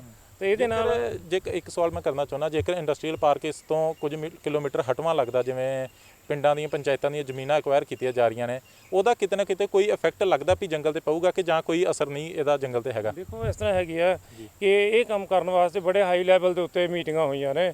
ਉਹ ਬਹੁਤ ਹੀ ਜਿਹੜੇ ਸੂਝਵਾਨ ਲੋਕ, ਪੜ੍ਹੇ ਲਿਖੇ ਆਫੀਸਰ ਜਿਹੜੇ ਹਾਈ ਲੈਵਲ ਦੇ, ਉਹਨਾਂ ਨੇ ਵਿਚਾਰ ਵਟਾਂਦਰਾ ਕਰਕੇ ਹੀ ਇਹ ਸਾਰਾ ਕੁਝ ਪਾਸ ਕੀਤਾ। ਔਰ ਇਹ ਸਾਰੀ ਚੀਜ਼ਾਂ ਵੀ ਉਹਨਾਂ ਦੇ ਨੋਟਿਸ ਦੇ ਵਿੱਚ ਨੇ ਵੀ ਜੰਗਲ ਨੂੰ ਕੋਈ ਨੁਕਸਾਨ ਨਾ ਪੁੱਜੇ। ਇੱਦਾਂ ਦਾ ਕੋਈ ਅੱਜ ਕੱਲ੍ਹ ਜਿਹੜੀ ਤਕਨੀਕ ਆ ਗਈ ਹੈ, ਬਹੁਤ ਵਧੀਆ ਤਕਨੀਕ ਆ ਗਈ ਆ ਕਿ ਜਿਹੜੇ ਇੰਡਸਟਰੀ ਪਾਰਕ ਲੱਗਦੇ ਆ ਵੀ ਉਹਦੀ ਧੂੰਆਂ ਨਹੀਂ ਹੋਏਗਾ ਜਾਂ ਇਸ ਤਰ੍ਹਾਂ ਨਹੀਂ ਹੋਏਗਾ, ਤਾਂ ਇਹ ਮੈਂ ਨਹੀਂ ਸੋਚਦਾ ਕਿ ਕੋਈ ਨੁਕਸਾਨ ਹੋਊਗਾ। ਜੀ। ਜੰਗਲ ਦੇ ਬਾਰੇ ਹੋਰ ਵੀ ਗੱਲਾਂ ਬਾਤਾਂ ਕਰਾਂਗੇ, ਜੰਗਲ ਦੀਆਂ ਹੋਰ ਵੀ ਜਿਹੜੀਆਂ ਖੂਬੀਆਂ ਨੇ ਉਹ ਵੀ ਜਾਣਾਂਗੇ, ਕਿਉਂਕਿ ਇਸ ਜੰਗਲ ਨੂੰ ਇੱਕ ਜੰਗਲ ਹੀ ਨਹੀਂ ਗੁਣਾਂ ਦੀ ਗੁਥਲੀ ਵੀ ਕਿਹਾ ਜਾਂਦਾ, ਕਿਉਂਕਿ ਇੱਥੇ ਬਹੁਤ ਹੀ ਕੀਮਤੀ ਜਿਹੜੀ ਚੰਦਨ ਦੀ ਲੱਕੜ ਵੀ ਇੱਥੇ ਲੱਗੀ ਹੋਈ ਹੈ। ਹੋਰ ਵੀ ਜਿਹੜਾ ਇਲਾਕੇ ਦੀ ਆਬੋ ਹਵਾ ਹੈ ਉਹ ਵੀ ਇਹ ਜੰਗਲ ਸਾਫ਼ ਕਰਦਾ ਹੈ। ਇਸ ਦੇ ਬਹੁਤ ਸਾਰੇ ਫਾਇਦੇ ਨੇ। ਹੋਰ ਵੀ ਇਸ ਪ੍ਰੋਗਰਾਮ ਦੇ ਵਿੱਚ ਤੁਹਾਨੂੰ ਦੱਸਾਂਗੇ ਜੰਗਲ ਬਾਰੇ।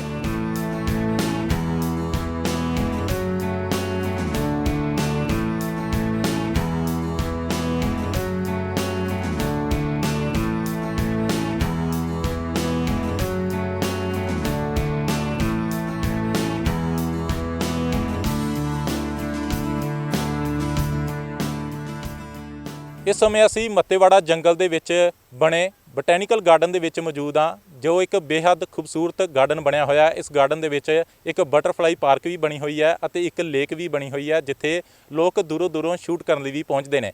ਇਸ ਗਾਰਡਨ ਦੇ ਵਿੱਚ ਵੱਖ-ਵੱਖ ਤਰ੍ਹਾਂ ਦੇ ਬੂਟੇ ਵੀ ਲੱਗੇ ਹੋਏ ਨੇ, ਜੋ ਕਈ ਤਰ੍ਹਾਂ ਦੇ ਨਾਲ ਇਸਤੇਮਾਲ ਹੁੰਦੇ ਨੇ ਇੱਥੇ। ਇਸ ਬਾਰੇ ਜ਼ਿਆਦਾ ਜਾਣਕਾਰੀ ਦੇਣ ਲਈ ਫੋਰੈਸਟ ਡਿਪਾਰਟਮੈਂਟ ਰੇਂਜ ਦੇ ਅਫਸਰ ਪ੍ਰਿਤਪਾਲ ਸਿੰਘ ਮੇਰੇ ਨਾਲ ਮੌਜੂਦ ਨੇ, ਉਹਨਾਂ ਦੇ ਨਾਲ ਗੱਲਬਾਤ ਕਰਦੇ ਹਾਂ। ਇਸ ਗਾਰਡਨ ਦੇ ਵਿੱਚ ਸਭ ਤੋਂ ਪਹਿਲਾਂ ਇਹ ਦੱਸੋ ਕਿ ਇਸ ਗਾਰਡਨ ਦੇ ਵਿੱਚ ਕਿਹੜੇ-ਕਿਹੜੇ ਬੂਟੇ ਲੱਗੇ ਹੋਏ ਨੇ? ਇਸ ਤਰ੍ਹਾਂ ਹੈ ਕਿ ਜਿਹੜਾ ਬੋਟੈਨੀਕਲ ਗਾਰਡਨ ਹੈ 10 ਏਕੜ ਦੇ ਵਿੱਚ ਬਣਿਆ ਹੋਇਆ, ਤੇ ਇਹਦੇ ਵਿੱਚ ਵੱਖ-ਵੱਖ ਸੈਕਸ਼ਨ ਬਣਾਏ ਗਏ ਨੇ। ਜਿਸ ਤਰ੍ਹਾਂ ਇੱਕ ਬੈਂਬੂ ਸੈਕਸ਼ਨ ਹੈਗਾ, ਉਹਦੇ ਵਿੱਚ ਕਾਫੀ ਕਿਸਮਾਂ ਬੈਂਬੂ ਦੀਆਂ ਲੱਗੀਆਂ ਹੋਈਆਂ ਨੇ। ਉਸ ਤੋਂ ਬਾਅਦ ਆਪਣੇ ਕੋਲ ਪਾਮ ਸੈਕਸ਼ਨ ਆ ਗਿਆ, ਔਰ ਪਾਮ ਸੈਕਸ਼ਨ ਦੇ ਵਿੱਚ ਅਸੀਂ ਵੱਖ-ਵੱਖ ਤਰ੍ਹਾਂ ਦੇ ਜਿੰਨੇ ਵੀ ਸਾਨੂੰ ਕਿਸਮਾਂ ਮਿਲੀਆਂ ਉਹ ਪਾਮ ਦੀਆਂ ਲਗਾ ਦਿੱਤੀਆਂ ਗਈਆਂ। ਇਸ ਤੋਂ ਬਾਅਦ ਪਾਈਨ 10 ਸੈਕਸ਼ਨ ਆ ਗਿਆ। ਜਿਸ ਤਰ੍ਹਾਂ ਜਿਹਨਾਂ ਦਰਖਤਾਂ ਦੇ ਕੋਨੀਕਲ ਸ਼ੇਪ ਹੁੰਦੀ ਹੈ ਜਾਂ ਬਾਲਾ ਮਾਰ ਕੇ ਪੱਤੇ ਹੁੰਦੇ, ਉਹਨਾਂ ਨੂੰ ਪਾਈਨ ਟਮ ਕਹਿੰਦੇ ਆ। ਤੇ ਉਹਦੀ ਵੀ ਜਿੰਨੀਆਂ ਵੀ ਕਿਸਮਾਂ ਅਵੇਲੇਬਲ ਹੈਗੀਆਂ ਲਗਾਈਆਂ ਗਈਆਂ ਨੇ। ਉਸ ਤੋਂ ਬਾਅਦ ਸਾਡੇ ਕੋਲ ਇੱਕ ਮੈਡੀਸਨ ਸੈਕਸ਼ਨ ਆ ਗਿਆ। ਉਹਦੇ ਵਿੱਚ ਅਸੀਂ ਇੱਕ ਤਾਂ ਵੱਖ-ਵੱਖ ਕਿਸਮ ਦੀਆਂ ਘੱਟੋ-ਘੱਟ 40 ਕਿਸਮਾਂ ਦੀਆਂ ਜੜੀਆਂ ਬੂਟੀਆਂ ਲਗਾਈਆਂ ਗਈਆਂ, ਔਰ ਉਹਦੇ ਬਕਾਇਦਾ ਪਲੇਟ ਲੱਗੀ ਹੋਈ ਹੈ ਕਿ ਉਹ ਕਿਹੜੀ ਜੜੀ ਬੂਟੀ ਜਿਹੜੀ ਹੈ ਉਹ ਕਿਹੜੀ ਬਿਮਾਰੀ ਦੇ ਕੰਮ ਆਉਂਦੀ ਹੈ। ਇਸੇ ਤਰ੍ਹਾਂ ਜਿਹੜੇ ਮੈਡੀਸਨ ਰੁੱਖ ਵੀ ਲਗਾਏ ਗਏ ਆ। ਫਿਰ ਆਪਣੇ ਕੋਲ ਫਰੂਟ ਗਾਰਡਨ ਆ ਗਿਆ। ਫਰੂਟ ਗਾਰਡਨ ਦੇ ਵਿੱਚ ਅਸੀਂ ਫਰੂਟ ਜਿੰਨੇ ਵੀ ਮਿਲੇ ਆ ਉਹ ਲਗਾ ਦਿੱਤੇ। ਤੇ ਇਸੇ ਤਰ੍ਹਾਂ ਸਾਡੇ ਕੋਲ ਫਾਈਕਸ ਸੈਕਸ਼ਨ ਹੈਗਾ। ਫਾਈਕਸ ਸੈਕਸ਼ਨ ਹੁੰਦਾ ਜਿਨ੍ਹਾਂ ਦੇ ਵਿੱਚੋਂ ਜਿਹੜੇ ਦਰਖਤ ਤੋਂ ਨਾ ਜੜ੍ਹਾਂ ਉੱਪਰੋਂ ਨਿਕਲਦੀਆਂ ਨੇ, ਉਹਨਾਂ ਨੂੰ ਫਾਈਕਸ ਕਹਿੰਦੇ ਆ। ਔਰ ਫਾਈਕਸ ਸੈਕਸ਼ਨ ਦੇ ਵਿੱਚ ਅਸੀਂ ਜਿੰਨੀ ਵੀ ਸਾਨੂੰ ਆ ਸਪੀਸੀ ਮਿਲੀ ਆ ਉਹ ਲਗਾਈ ਗਈ ਆ। ਫਲਾਵਰਿੰਗ ਸੈਕਸ਼ਨ ਹੈਗਾ ਫਿਰ ਉਸ ਤੋਂ ਬਾਅਦ ਉਹਦੇ ਵਿੱਚ ਅਸੀਂ ਜਿਹੜੇ ਦਰਖਤ ਹੈਗੇ ਆ ਜਿਨ੍ਹਾਂ ਨੂੰ ਫੁੱਲ ਲੱਗਦੇ ਆ ਉਹ ਲਗਾਏ ਗਏ ਆ। ਸਭ ਤੋਂ ਪਹਿਲਾਂ ਮੈਂ ਚਾਹੁੰਦਾ 1 ਮਿੰਟ ਰੁਕਦਾ, ਮੈਂ ਅਸੀਂ ਲੇਕ ਦੇ ਲਾਗੇ ਹੀ ਫਿਰਦੇ ਪਏ ਆ। ਇੱਥੇ ਬਹੁਤ ਵਧੀਆ ਦ੍ਰਿਸ਼ ਲੱਗ ਰਿਹਾ ਹੈ। ਇਹ ਕੁਝ ਲੋਕ ਸ਼ੂਟਿੰਗ ਵੀ ਕਰਦੇ ਪਏ ਨੇ ਇਸ ਚੀਜ਼ ਦੀ। ਇਹ ਜਿਹੜੀ ਲੇਕ ਬਣਾਈ ਹੋਈ ਹੈ ਇਹ ਹਾਂ ਇੱਥੇ ਇਸ ਤਰ੍ਹਾਂ ਜੀ, ਇਹ ਜਿਹੜਾ ਅਸੀਂ ਇਹ ਚਾਹੁੰਦੇ ਸੀਗੇ ਕਿ ਜਿਹੜੀ ਲੇਕ ਬਣਾਉਣੀ ਹੈ ਉਹ ਵੀ ਕੱਚਾ ਹੋਵੇ, ਉਹਦੇ ਵਿੱਚ ਕਿਸੇ ਤਰ੍ਹਾਂ ਦੀ ਕੰਕਰੀਟ ਮਟੀਰੀਅਲ ਐਦਾਂ ਦਾ ਅਸੀਂ ਸਾਰੇ ਗਾਰਡਨ ਦੇ ਵਿੱਚ ਕਿਤੇ ਯੂਜ਼ ਨਹੀਂ ਕੀਤਾ। ਔਰ ਇਹਨੂੰ ਅਸੀਂ ਭਾਵੇਂ ਥੱਲੇ ਕਾਫੀ ਰੇਤਾ ਸੀ, ਇਸ ਦੇ ਬਾਵਜੂਦ ਅਸੀਂ ਚਿਕਨੀ ਮਿੱਟੀ ਦੀ ਲੇਅਰ ਵਗੈਰਾ ਵਿਛਾ ਕੇ ਅਸੀਂ ਲੇਕ ਤਿਆਰ ਕੀਤੀ ਆ। ਔਰ ਇਸੇ ਤਰ੍ਹਾਂ ਆਰਬੋਰੇਟਮ ਸੈਕਸ਼ਨ ਹੈਗਾ ਪਰਲੇ ਪਾਸੇ, ਤੇ ਉਹਦੇ ਵਿੱਚ ਜਿਨ੍ਹਾਂ ਵੀ ਦਰਖਤਾਂ ਦੀ ਲੱਕੜੀ ਹੁੰਦੀ ਹੈ, ਮਿਸਲੀਨੀਅਸ ਦਰਖਤ ਹੈਗੇ ਆ, ਉਹ ਅਸੀਂ ਲਗਾਏ ਆ। ਔਰ ਹਰੇਕ ਦਰਖਤ ਤੇ ਬਕਾਇਦਾ ਇੱਕ ਪਲੇਟ ਲੱਗੀ ਹੋਈ ਆ, ਉਹਦੇ ਤੇ ਇਹ ਵੀ ਲਿਖਿਆ ਗਿਆ ਕਿ ਉਹ ਕਿਸ ਕੰਮ ਲਈ ਯੂਜ਼ ਹੋਣਾ। ਤੇ ਇਸੇ ਤਰ੍ਹਾਂ ਪਰਲੇ ਪਾਸੇ ਸਾਡੇ ਕੋਲ ਅੱਗੇ ਜਾ ਕੇ ਬਟਰਫਲਾਈ ਗਾਰਡਨ ਬਣਾਇਆ ਜਿਹੜਾ ਕਿ 2 ਏਕੜ ਦੇ ਵਿੱਚ ਆ। ਉੱਥੇ ਅਸੀਂ ਐਸੀ ਕਿਸਮਾਂ ਲਗਾਈਆਂ ਗਈਆਂ ਨੇ ਪੌਦਿਆਂ ਦੀਆਂ ਜਿਨ੍ਹਾਂ ਨੂੰ ਬਟਰਫਲਾਈ ਲਾਈਕ ਕਰਦੀ ਆ ਅਤੇ ਉਹਨਾਂ ਨੂੰ ਭੋਜਨ ਵੀ ਉੱਥੋਂ ਮਿਲੇ। ਔਰ ਤੁਸੀਂ ਜਾ ਕੇ ਦੇਖੋਗੇ ਕਿ ਉੱਥੇ ਹਰ ਟਾਈਮ ਜਿਹੜੀ ਬਟਰਫਲਾਈ ਤੁਹਾਨੂੰ ਅਵੇਲੇਬਲ ਮਿਲਣਗੇ ਜੀ। ਇਹ ਜਿਹੜਾ ਗਾਰਡਨ ਇੱਥੇ ਬਣਿਆ ਹੋਇਆ, ਇੱਥੇ ਲੇਕ ਜਿਹੜੀ ਬਣੀ ਹੋਈ ਹੈ, ਇੱਥੇ ਲੋਕ ਦੂਰੋਂ ਦੂਰੋਂ ਮੈਂ ਦੇਖ ਰਿਹਾ ਸੀ, ਸਵੇਰੇ ਵੀ ਆਇਆ ਸੀ, ਇੱਥੇ ਸ਼ੂਟਿੰਗ ਲਈ ਲੋਕ ਆਏ ਹੋਏ ਸੀ। ਇਹ ਕਿਵੇਂ ਪਹਿਲਾਂ ਇਹਨਾਂ ਨੂੰ ਬੁਕਿੰਗ ਵਗੈਰਾ ਕਰਾਉਣੀ ਪੈਂਦੀ, ਕਿਵੇਂ ਇੱਥੇ ਆਉਂਦੇ ਨੇ? ਐਸਾ ਨਹੀਂ ਹੈਗਾ ਕਿ ਹਾਲ ਦੀ ਘੜੀ ਇਹ ਖੁੱਲ੍ਹਾ ਹੈਗਾ, ਜਿਹੜਾ ਮਰਜ਼ੀ ਕੋਈ ਵੀ ਆ ਕੇ ਇੱਥੇ ਦੇਖ ਸਕਦਾ। ਕਿਸੇ ਨੂੰ ਹਜੇ ਕੋਈ ਟਿਕਟ ਨਹੀਂ ਹੈ, ਕੋਈ ਕੁਝ ਨਹੀਂ ਹੈ, ਕਿਸੇ ਨੂੰ ਕੋਈ ਰੋਕ ਟੋਕ ਨਹੀਂ ਹੈਗੀ। ਇਹ ਬਣਾਇਆ ਹੀ ਪਬਲਿਕ ਵਾਸਤੇ ਆ, ਲੋਕਾਂ ਦੇ ਘੁੰਮਣ ਫਿਰਨ ਵਾਸਤੇ ਬਣਾਇਆ। ਔਰ ਇੱਥੇ ਬਹੁਤ ਸਾਰੇ ਲੋਕ ਆਉਂਦੇ ਆ। ਹੁਣ ਥੋੜ੍ਹਾ ਜਿਹਾ ਕਰੋਨਾ ਦੇ ਕਰਕੇ ਲੋਕ ਘੱਟ ਆ ਰਹੇ ਨੇ, ਅਦਰਵਾਈਜ਼ 100 ਬੰਦਾ ਵੀ 150 ਬੰਦਾ ਵੀ ਕਈ ਵਾਰੀ ਇੱਥੇ ਮੌਜੂਦ ਹੁੰਦੇ ਆ ਤੇ ਖੂਬ ਮੌਸਮ ਦੇ ਲਿਹਾਜ਼ ਨਾਲ ਜਿਹੜਾ ਇੰਜੋਏ ਕਰਦੇ ਲੋਕ। ਇਹ ਲੋਕਲ ਲੋਕ ਹੀ ਇੱਥੇ ਸੈਰ ਵਗੈਰਾ ਕਰਨ ਲਈ ਆਉਂਦੇ ਨੇ ਕਿ ਜਾਂ ਦੂਰੋਂ ਦੂਰੋਂ ਲੋਕ ਵੀ ਇੱਥੇ ਇਸ ਚੀਜ਼ ਨੂੰ ਦੇਖਣ ਲਈ ਆਉਂਦੇ ਨੇ? ਇੱਥੋਂ ਜਿਹੜਾ ਨੇੜੇ ਤੇੜੇ ਲੁਧਿਆਣੇ ਦਾ ਏਰੀਆ, ਲੁਧਿਆਣੇ ਦੇ ਵਿੱਚ ਇਸ ਤਰ੍ਹਾਂ ਦਾ ਕੋਈ ਵੀ ਪਾਰਕ ਨਹੀਂ ਹੈਗਾ ਵਧੀਆ। ਤੇ ਸ਼ਹਿਰ ਤੋਂ ਬਾਹਰ ਨਿਕਲ ਕੇ ਜੰਗਲ ਦੇ ਵਿੱਚ ਇਹ ਪਾਰਕ ਬਣਿਆ, ਇਸ ਕਰਕੇ ਚਾਰੇ ਪਾਸੇ ਜਿਹੜਾ ਜੰਗਲ ਦਾ ਨਜ਼ਾਰਾ ਆਉਂਦਾ। ਔਰ ਇਸ ਕਰਕੇ ਲੋਕ ਜਿਹੜੇ ਬਹੁਤ ਲਾਈਕ ਕਰਦੇ ਆ, ਜਿਹੜੇ ਵੀ ਆਉਂਦੇ ਆ ਉਹ ਬਹੁਤ ਲਾਈਕ ਕਰਦੇ ਵੀ ਸਾਨੂੰ ਬਹੁਤ ਅੱਛਾ ਲੱਗਿਆ। ਇੱਥੇ ਜਿਹੜੇ ਪਲਾਂਟੇਸ਼ਨ ਕੀਤੀ ਹੋਈ ਹੈ, ਜਿੱਦਾਂ ਫਰੂਟ ਗਾਰਡਨ ਇੱਥੇ ਤੁਸੀਂ ਵੱਖ-ਵੱਖ ਬਣਾਏ ਹੋਏ ਨੇ, ਕੋਈ ਜੜੀਆਂ ਬੂਟੀਆਂ ਦੇ ਬਣਾਏ ਹੋਏ ਨੇ, ਇਹ ਇੱਕ ਕਮਰਸ਼ੀਅਲ ਬਣਾਏ ਹੋਏ ਨੇ ਕਿ ਜਾਂ ਵੈਸੇ ਇੱਥੇ ਸਜਾਵਟ ਲਈ ਲਗਾਏ ਹੋਏ ਨੇ? ਇਹ ਜਿਹੜੇ ਸਿਰਫ ਅਸੀਂ ਲੋਕਾਂ ਨੂੰ ਜਿਹੜਾ ਬੋਟੈਨੀਕਲ ਗਾਰਡਨ ਤਿਆਰ ਕੀਤਾ ਗਿਆ, ਇਹ ਸਿਰਫ ਲੋਕਾਂ ਨੂੰ ਜਾਣਕਾਰੀ ਦੇਣ ਵਾਸਤੇ ਬਣਾਇਆ ਜੀ, ਕਿ ਲੋਕਾਂ ਨੂੰ ਜਿਹੜੇ ਪੌਦੇ ਲੱਗੇ ਆ, ਜੜੀਆਂ ਬੂਟੀਆਂ ਨੇ, ਇਹ ਕਿਸ ਕੰਮ ਆਉਂਦੀਆਂ ਨੇ, ਉਹ ਅਸੀਂ ਪਲੇਟ ਲਗਾ ਕੇ ਜਾਣਕਾਰੀ ਦਿੱਤੀ ਆ। ਇਹ ਕਿੰਨਾ ਪੁਰਾਣਾ ਜੰਗਲ ਆ ਤੇ ਇਹ ਜਿਹੜਾ ਗਾਰਡਨ ਇਹਦੇ ਵਿੱਚ ਬੋਟੈਨੀਕਲ ਗਾਰਡਨ ਜਿਹੜਾ ਬਣਾਇਆ, ਇਹ ਕਦੋਂ ਤੋਂ ਬਣਿਆ? ਇਹ ਪਹਿਲਾਂ ਹੀ ਕਾਫੀ ਸਾਲ ਪਹਿਲਾਂ ਸੀ ਕਿ ਜਾਂ ਹੁਣ ਇਹਨੂੰ ਡਿਵੈਲਪ ਕੀਤਾ ਇੱਥੇ ਆ ਕੇ? ਨਹੀਂ ਜੀ, ਇਹ ਜਿਹੜਾ ਜੰਗਲ ਹੈਗਾ, ਜੰਗਲ ਤਾਂ ਕਾਫੀ ਪੁਰਾਣਾ। ਜਿਸ ਤਰ੍ਹਾਂ 1950 ਤੋਂ ਦੇਸ਼ ਆਜ਼ਾਦ ਹੋਣ ਤੋਂ ਬਾਅਦ ਇਹ ਜਗ੍ਹਾ ਜਿਹੜੀ ਹੈਗੀ ਹੈ ਬੇਬਾਦ ਜਗ੍ਹਾ ਸੀਗੀ ਜਾਂ ਮੁਸਲਮਾਨੀ ਪ੍ਰਾਪਰਟੀ ਸੀ, ਉਹ ਜਿਹੜੀ ਫੋਰੈਸਟ ਡਿਪਾਰਟਮੈਂਟ ਨੂੰ ਟ੍ਰਾਂਸਫਰ ਕਰ ਦਿੱਤੀ ਜਾਂ ਆਪਣਾ ਫੋਰੈਸਟ ਡਿਪਾਰਟਮੈਂਟ ਨੇ ਪਰਚੇਜ ਕਰ ਲਿੱਤੀ ਸਰਕਾਰ ਨੇ। ਤੇ ਉਦੋਂ ਤੋਂ ਇਹ ਜੰਗਲ ਚੱਲਿਆ ਆ ਰਿਹਾ। ਔਰ ਬੋਟੈਨੀਕਲ ਗਾਰਡਨ ਜਿਹੜਾ ਹੈਗਾ ਇਹ ਹੁਣੇ 2015 ਦੇ ਵਿੱਚ ਅਸੀਂ ਤਿਆਰ ਕੀਤਾ। ਅਜੇ ਵੀ ਅਸੀਂ ਡਿਵੈਲਪਮੈਂਟ ਜਿੰਨੀ ਹੋ ਸਕਦੀ ਕਰ ਰਹੇ ਹਾਂ। ਕਾਫੀ ਕੁਝ ਅਜੇ ਕਮੀਆਂ ਨੇ, ਉਹ ਵੀ ਦੂਰ ਕਰਨੀਆਂ। ਤੇ ਇਹ ਹੁਣੇ ਬਣਿਆ ਜੀ ਥੋੜੇ ਚਿਰ ਤੋਂ। ਇਹ ਕਿਵੇਂ ਮੈਨੇਜ ਕਰਦੇ ਹੋ ਫਿਰ ਸਾਰਾ ਸਿਸਟਮ? ਇੱਥੇ ਨਵੇਂ ਪਲਾਂਟੇਸ਼ਨ ਵੀ ਹੁੰਦੇ ਰਹਿੰਦੇ ਕਿ ਜਾਂ ਉਹਨਾਂ ਦੀ ਹੀ ਸਾਂਭ ਸੰਭਾਲ ਜਿਹੜੇ ਪਹਿਲੇ ਲਗਾਏ ਹੋਏ ਉਹਨਾਂ ਦੀ ਹੀ ਚੱਲਦੀ ਹੈ ਜੀ? ਅਸੀਂ ਹਾਲ ਦੀ ਘੜੀ ਜੋ ਕੁਝ ਪਲਾਂਟ ਮੈਕਸਿਮਮ ਜਿੰਨੇ ਵੀ ਅਵੇਲੇਬਲ ਹੋਏ ਆ ਜਿੱਥੋਂ ਵੀ, ਉਹ ਲਗਾਏ ਨੇ। ਪਰ ਹੁਣ ਅਸੀਂ ਹੋਰ ਵੀ ਚਾਹ ਰਹੇ ਹਾਂ, ਲੋਕਾਂ ਦੇ ਬੈਠਣ ਵਾਸਤੇ ਨਹੀਂ ਹੈ ਕੁਝ, ਜਾਂ ਇਸ ਤਰ੍ਹਾਂ ਦਾ ਕੁਝ ਬੈਂਚ ਵਗੈਰਾ ਲਗਾ ਰਹੇ ਹਾਂ। ਤੇ ਸਪੀਸੀ ਵੀ ਜਿਹੜੀ ਸਾਨੂੰ ਕੋਈ ਮਿਲੇਗੀ ਨਵੀਂ ਕੋਈ ਵੀ, ਉਹ ਵੀ ਅਸੀਂ ਹੁਣ ਚਾਹੁੰਦੇ ਹਾਂ ਕਿ ਅਸੀਂ ਹੋਰ ਇਹਨੂੰ ਡਿਵੈਲਪ ਕਰੀਏ। ਮੈਂ ਚਾਹੁੰਦਾ ਇੱਕ ਵਾਰੀ ਫਰੂਟ ਗਾਰਡਨ ਵੀ ਦੇਖੀਏ ਜਿਹੜਾ ਇੱਥੇ ਲੱਗਾ ਹੋਇਆ। ਤੁਸੀਂ ਹੋਰ ਵੀ ਸਾਨੂੰ ਇਹਦੇ ਬਾਰੇ ਜਾਣਕਾਰੀ ਦਿਓ। ਫਰੂਟ ਗਾਰਡਨ ਇੱਕ ਵਾਰੀ ਦੇਖਦੇ ਆਪਾਂ ਚੱਲ ਕੇ।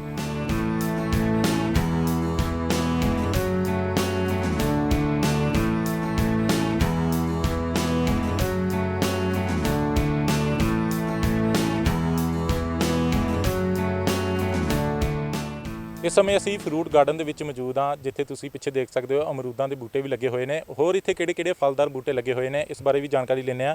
ਇੱਥੇ ਅਮਰੂਦਾਂ ਦੇ ਬੂਟੇ ਅਸੀਂ ਦੇਖ ਰਹੇ ਹਾਂ, ਹੋਰ ਇੱਥੇ ਕਿਹੜੇ-ਕਿਹੜੇ ਬੂਟੇ ਲੱਗੇ ਹੋਏ ਨੇ? ਇੱਥੇ ਇਸ ਤਰ੍ਹਾਂ ਕਿ ਇਹ ਫਰੂਟ ਗਾਰਡਨ ਆ, ਇਹਦੇ ਵਿੱਚ ਜਿੰਨੀ ਵੀ ਸਾਨੂੰ ਕਿਸਮਾਂ ਮਿਲੀਆਂ ਨੇ ਜੀ, ਉਹ ਅਸੀਂ ਲਗਾਈਆਂ ਨੇ। ਜਿਸ ਤਰ੍ਹਾਂ ਅਮਰੂਦ ਹੈਗਾ, ਅੰਬ ਹੈ, ਜਾਮਨ ਹੈ, ਨਿੰਬੂ ਹੈ, ਸੰਤਰਾ ਹੈ, ਲੀਚੀ ਹੈ ਤੇ ਆਲੂ ਬੁਖਾਰਾ। ਇਸੇ ਤਰ੍ਹਾਂ ਹੋਰ ਬਹੁਤ ਸਾਰੀ ਕਿਸਮਾਂ ਨੇ ਜਿਹੜੀਆਂ ਅਸੀਂ ਲਗਾਈਆਂ। ਬੋਰਡ ਪੜਦਾ ਪਿਆ ਸੀ ਉੱਥੇ, ਚੈਰੀ, ਬਦਾਮ ਵਗੈਰਾ ਵੀ ਲੱਗੇ ਹੋਏ ਨੇ। ਇਹ ਸਾਰੇ ਬੂਟੇ ਇੱਥੇ ਹੈਗੇ ਨੇ? ਵੀ ਲੱਗੇ ਜੀ ਲਾਏ ਹੋਏ ਨੇ। ਇਹ ਫਿਰ ਕਿੰਨਾ ਕੁ ਇੱਥੋਂ ਫਲ ਜਿਹੜਾ ਕਿੰਨਾ ਕੁ ਨਿਕਲਦਾ ਇੱਥੋਂ, ਫਿਰ ਉਹ ਕਿਵੇਂ ਇਸਤੇਮਾਲ ਅੱਗੇ ਹੁੰਦਾ, ਇਹ ਥੋੜਾ ਜਿਹਾ ਦੱਸੋਗੇ? ਇਹਦੇ ਬਾਰੇ ਇਸ ਤਰ੍ਹਾਂ ਜੀ, ਕਿਉਂਕਿ ਅਸੀਂ 2015 'ਚ ਸ਼ੁਰੂ ਕੀਤਾ ਸੀ ਔਰ 16 ਦੇ ਵਿੱਚ ਸਾਡੀ ਪਲਾਂਟੇਸ਼ਨ ਜਾਂ ਹੋਰ ਰਕਬੇ ਨੂੰ ਤਿਆਰ ਕਰਕੇ ਅਸੀਂ ਲਗਾਏ ਆ। ਤੇ ਹੁਣ ਸਿਰਫ ਅਜੇ ਕੁਝ ਪਲਾਂਟਸ ਹੈਗੇ ਤੇ ਨਿੰਬੂ ਹੈਗੇ ਆ ਜਾਂ ਅਮਰੂਦ ਆ ਤੇ ਇਹੋ ਜਿਹੀ ਜਿਹੜੀ ਸਪੀਸੀਆਂ ਹੈਗੀਆਂ ਨੇ ਬਦਾਮ ਵਗੈਰਾ ਇਹ ਲੱਗਣੇ ਸ਼ੁਰੂ ਹੋ ਗਏ ਆ ਤੇ ਅਜੇ ਅੰਬ ਵਗੈਰਾ ਜਾਮਨ ਆ ਉਹ ਜੇ ਪੌਦੇ ਛੋਟੇ ਹੈਗੇ ਆ ਉਹਨਾਂ ਨੂੰ ਕਿਉਂਕਿ ਅਸੀਂ ਇੱਥੇ ਜਿਹੜੇ ਦੇਸੀ ਪੌਦੇ ਨਾ ਉਹ ਜ਼ਿਆਦਾ ਲਗਾਉਣ ਦੀ ਕੋਸ਼ਿਸ਼ ਕੀਤੀ ਆ ਜਿਹਦੀ ਲਾਈਫ ਜ਼ਿਆਦਾ ਹੋਵੇ ਔਰ ਬਾਕੀ ਅਜੇ ਇੱਧਰ ਲੱਗਣੇ ਨਹੀਂ ਸ਼ੁਰੂ ਹੋਏ ਤੇ ਨਾ ਸਾਡਾ ਕੋਈ ਇਦਾਂ ਦਾ ਹੈਗਾ ਵੀ ਇਹਨਾਂ ਨੂੰ ਅਸੀਂ ਸੇਲ ਕਰਨਾ ਸਿਰਫ ਥੋੜੇ ਪਲਾਂਟ ਲਗਾਏ ਗਏ ਆ ਲੋਕਾਂ ਨੂੰ ਜਾਣਕਾਰੀ ਦੇਣ ਵਾਸਤੇ ਹੀ ਆ ਇੱਥੇ ਫਰੂਟ ਦੇ ਜਿਹੜੇ ਬੂਟੇ ਲੱਗੇ ਹੋਏ ਨੇ ਇੱਥੇ ਜੰਗਲੀ ਜਾਨਵਰ ਵੀ ਕਾਫੀ ਨੇ ਬਾਂਦਰ ਵੀ ਇੱਥੇ ਆਉਂਦੇ ਨੇ ਇਹ ਫਿਰ ਫਰੂਟ ਦੇ ਬੂਟੇ ਕਿਵੇਂ ਬਚਾਉਂਦੇ ਕਿਵੇਂ ਹੋ ਫਿਰ ਇਹ ਜੰਗਲੀ ਜਾਨਵਰਾਂ ਤੋਂ ਤੁਸੀਂ ਬਸ ਦੇਖੋ ਇਸ ਤਰ੍ਹਾਂ ਕਰਦੇ ਆ ਕਿ ਇੱਕ ਚੌਕੀਦਾਰ ਰੱਖਿਆ ਹੋਇਆ ਲੇਬਰ ਦਿਨ ਦੇ ਵਿੱਚ ਹੁੰਦੀ ਆ ਤੇ ਰਾਤ ਨੂੰ ਵੀ ਅਸੀਂ ਚੌਕੀਦਾਰ ਰੱਖਦੇ ਆ ਕੋਸ਼ਿਸ਼ ਕਰਦੇ ਆ ਫਿਰ ਵੀ ਬਾਂਦਰ ਤਾਂ ਕੁਛ ਨਾ ਕੁਛ ਨੁਕਸਾਨ ਪਹੁੰਚਾ ਹੀ ਜਾਂਦੇ ਆ ਹਾਂਜੀ ਇਹ ਫਿਰ ਕਿੰਨੀ ਕੁ ਮਿਹਨਤ ਕਿੰਨੀ ਕੁ ਲੱਗਦੀ ਕਿੰਨਾ ਕੁ ਸਟਾਫ ਰੱਖਿਆ ਹੋਇਆ ਫਿਰ ਤੁਸੀਂ ਇਸੇ ਗਾਰਡਨ ਤੇ ਜਿਹੜਾ ਇਹਦੀ ਸਾਂਭ ਸੰਭਾਲ ਕਰਦਾ ਫਿਰ ਗਾਰਡਨ ਦੀ ਇੱਥੇ ਅਸੀਂ ਘੱਟੋ ਘੱਟ 20-25 ਲੇਬਰ ਜਿਹੜੀ ਰੱਖਦੇ ਆ ਕਿਉਂਕਿ ਸਾਨੂੰ ਘਾਹ ਕੱਟਣ ਦਾ ਹੀ ਕੰਮ ਕਾਫੀ ਹੁੰਦਾ ਇਸ ਤੋਂ ਇਲਾਵਾ ਵੀ ਜੜੀ ਬੂਟੀਆਂ ਜੰਗਲੀ ਏਰੀਆ ਜੜੀਆਂ ਬੂਟੀਆਂ ਜਿਹੜੀਆਂ ਫਿਰ ਪੈਦਾ ਹੋ ਜਾਂਦੀਆਂ ਨੇ ਤੇ ਉਹਦੇ ਅਸੀਂ 20-25 ਬੰਦੇ ਅਸੀਂ ਰੱਖਦੇ ਆ ਇੱਥੇ ਜਿਨ੍ਹਾਂ ਤੋਂ ਅਸੀਂ ਇਹ ਸਾਰੇ ਕੰਮ ਕਰਾਉਂਦੇ ਆ ਇਹ ਛੋਟੇ ਬੂਟੇ ਨੇ ਹਲੇ ਇਹਨਾਂ ਨੂੰ ਫਲਦਾਰ ਹੈਗੇ ਨੇ ਕਿ ਜਾਂ ਹਲੇ ਇਹਨਾਂ ਨੂੰ ਨਹੀਂ ਪੈਂਦਾ ਫਲ ਜਿਵੇਂ ਜਾਮਨ ਦੇ ਅਸੀਂ ਬੂਟੇ ਦੇਖ ਰਹੇ ਹਾਂ ਛੋਟੇ ਨੇ ਅਜੇ ਬੂਟੇ ਇਹਨਾਂ ਨੂੰ ਲੱਗਦਾ ਫਲ ਇਹਨਾਂ ਨੂੰ ਜਾਮਨ ਅੰਬ ਇਹਨਾਂ ਨੂੰ ਅਜੇ ਨਹੀਂ ਫਲ ਲੱਗਿਆ ਬਾਕੀ ਮੌਸਮੀ ਹੋ ਗਏ ਨਿੰਬੂ ਹੋ ਗਿਆ ਜਾਂ ਆਪਣੇ ਅਮਰੂਦ ਹੈਗੇ ਆ ਤੇ ਇਸੇ ਤਰ੍ਹਾਂ ਬਦਾਮ ਹੋ ਗਿਆ ਇਹ ਜਿਹੜੇ ਫਲ ਲੱਗਣੇ ਸ਼ੁਰੂ ਹੋ ਗਏ ਤੇ ਇਸ ਜਿਹੜੀ ਇੱਕ ਇੱਥੇ ਲੇਕ ਵੀ ਬਣੀ ਹੋਈ ਹੈ ਇਹਦੇ ਵਿੱਚ ਵੀ ਅਸੀਂ ਦੇਖ ਰਹੇ ਸੀ ਕੁਝ ਬਤਕਾਂ ਵੀ ਇੱਥੇ ਤੈਰ ਰਹੀਆਂ ਸੀ ਇਹ ਫਿਰ ਜਾਨਵਰ ਕਿੱਦਾਂ ਇੱਥੇ ਜਿਹੜੇ ਪੰਛੀ ਨੇ ਕਿਵੇਂ ਇੱਥੇ ਰੱਖਦੇ ਹੋ ਇੱਦਾਂ ਹਾਂਜੀ ਅਸੀਂ ਜਿਹੜੇ ਕਿਉਂਕਿ ਲੇਕ ਹੈਗੀ ਆ ਉਹ ਬਤਕਾਂ ਤੋਂ ਬਗੈਰ ਚੰਗੀ ਨਹੀਂ ਲੱਗਦੀ ਇਸ ਕਰਕੇ ਅਸੀਂ ਜੂ ਤੋਂ ਜਿਹੜੀ ਬਤਕਾਂ ਲੈ ਆਏ ਸੀਗੇ ਉਰ ਤੇ ਛੱਡੀਆਂ ਸੀ ਦਾਣਾ ਪਾਣੀ ਤੇ ਉਹਨਾਂ ਨੂੰ ਪਾਉਂਦੇ ਆ ਔਰ ਅੱਛਾ ਲੱਗਦਾ ਇਹ ਇਕੱਲੀਆਂ ਬਤਕਾਂ ਨੇ ਕਿ ਜਾਂ ਹੋਰ ਵੀ ਇੱਥੇ ਰੱਖੇ ਹੋਏ ਪੰਛੀ ਬਤਕਾਂ ਹੀ ਰੱਖੀਆਂ ਇਹਨਾਂ ਨੂੰ ਅਸੀਂ ਲੇਕ ਦੇ ਵਿੱਚ ਸ਼ੋਅ ਵਾਸਤੇ ਸੋਹਣੇ ਲੱਗਦੇ ਆ ਲੋਕ ਵੀ ਆ ਕੇ ਜਿਹੜੇ ਛੋਟੇ ਬੱਚੇ ਹੈਗੇ ਬੜੇ ਖੁਸ਼ ਹੁੰਦੇ ਆ ਬਤਕਾਂ ਨੂੰ ਦੇਖ ਕੇ ਤੇ ਇਹ ਫਿਰ ਕਿਸੇ ਦਿਨ ਬੰਦ ਵੀ ਹੁੰਦਾ ਜਾਂ ਗਾਰਡਨ ਕਿ ਜਾਂ ਹਫਤੇ 'ਚ ਸਾਰੇ ਦਿਨ ਖੁੱਲ੍ਹਾ ਰਹਿੰਦਾ ਫਿਰ ਇਹ ਗਾਰਡਨ ਦੇਖੋ ਅਸੀਂ ਜਿੰਨਾ ਚਿਰ ਲਾਕਡਾਊਨ ਰਿਹਾ ਉਹਨਾਂ ਚਿਰ ਬਿਲਕੁਲ ਬੰਦ ਰੱਖਿਆ ਤੇ ਹੁਣ ਅਸੀਂ ਉਹਨੂੰ ਖੋਲ੍ਹ ਦਿੱਤਾ ਜਦੋਂ ਮਰਜ਼ੀ ਕੋਈ ਆ ਸਕਦਾ ਸਵੇਰੇ 5-8 ਵਜੇ ਤੋਂ ਲੈ ਕੇ 6 ਵਜੇ ਤੱਕ ਅਸੀਂ ਖੁੱਲ੍ਹਾ ਰੱਖਦੇ ਹਾਂ ਇਹ ਲੋਕਡਾਊਨ ਦਾ ਅਸਰ ਪਿਆ ਇਸ ਜੰਗਲ ਦੇ ਵਿੱਚ ਜਦੋਂ ਇਸ ਗਾਰਡਨ ਦੇ ਵਿੱਚ ਪਹਿਲਾਂ ਲੋਕ ਜ਼ਿਆਦਾ ਆਉਂਦੇ ਸੀ ਜਾਂ ਹੁਣ ਲੋਕਡਾਊਨ ਦੇ ਕਾਰਨ ਘਟੇ ਨੇ ਲੋਕ ਹੁਣ ਪਹਿਲਾਂ ਜਿਹੜੇ ਲੋਕ ਆਉਂਦੇ ਹੀ ਨਹੀਂ ਸੀ ਕਿਸੇ ਨੂੰ ਇਹ ਹੀ ਨਹੀਂ ਪਤਾ ਲੁਧਿਆਣੇ ਵਿੱਚ ਵੀ ਲੋਕਾਂ ਨੂੰ ਨਹੀਂ ਪਤਾ ਕਿ ਇੱਥੇ ਜੰਗਲ ਵੀ ਹੈਗਾ ਕੋਈ ਤੇ ਹੁਣ ਲੋਕਾਂ ਨੂੰ ਜਦੋਂ ਕੋਈ ਆਉਂਦੇ ਆ ਹੋਰ ਲੋਕਾਂ ਨੂੰ ਦੂਜਿਆਂ ਨੂੰ ਦੱਸਦੇ ਆ ਤੇ ਹੁਣ ਇੱਥੇ ਲੋਕਾਂ ਦਾ ਤਾਂ ਲੱਗਾ ਰਹਿੰਦਾ ਬਹੁਤ ਸਿਰਫ ਕਰੋਨਾ ਦੇ ਕਰਕੇ ਥੋੜਾ ਹੁਣ ਘੱਟ ਹੋਇਆ ਅਦਰਵਾਈਜ਼ ਬਹੁਤ ਰੌਣਕ ਜਿਹੜੀ ਲੱਗੀ ਰਹਿੰਦੀ ਸੀ ਲੋਕ ਬੜਾ ਪਸੰਦ ਕਰਦੇ ਆ ਲੋਕਾਂ ਨੂੰ ਘੁੰਮਣ ਵਾਸਤੇ ਕਿਤੇ ਜਗ੍ਹਾ ਹੀ ਹੈ ਨਹੀਂ ਗੀ ਆਮ ਤੌਰ ਤੇ ਲੋਕਾਂ ਨੂੰ ਬਹੁਤਿਆਂ ਨੂੰ ਪਤਾ ਨਹੀਂ ਕਿ ਮੱਤੇਵਾੜਾ ਇੱਕ ਜੰਗਲ ਹੈਗਾ ਜਾਂ ਲੋਕਾਂ ਨੂੰ ਇੰਨਾ ਪਤਾ ਵੀ ਮੱਤੇਵਾੜਾ ਜੰਗਲ ਹੈਗਾ ਪਰ ਮੇਰੇ ਹਿਸਾਬ ਨਾਲ ਬੋਟੈਨੀਕਲ ਗਾਰਡਨ ਦਾ ਕਿਸੇ ਨੂੰ ਨਹੀਂ ਪਤਾ ਕਿਸੇ ਨੂੰ ਇਹ ਨਹੀਂ ਪਤਾ ਸ਼ਾਇਦ ਵੀ ਇੱਥੇ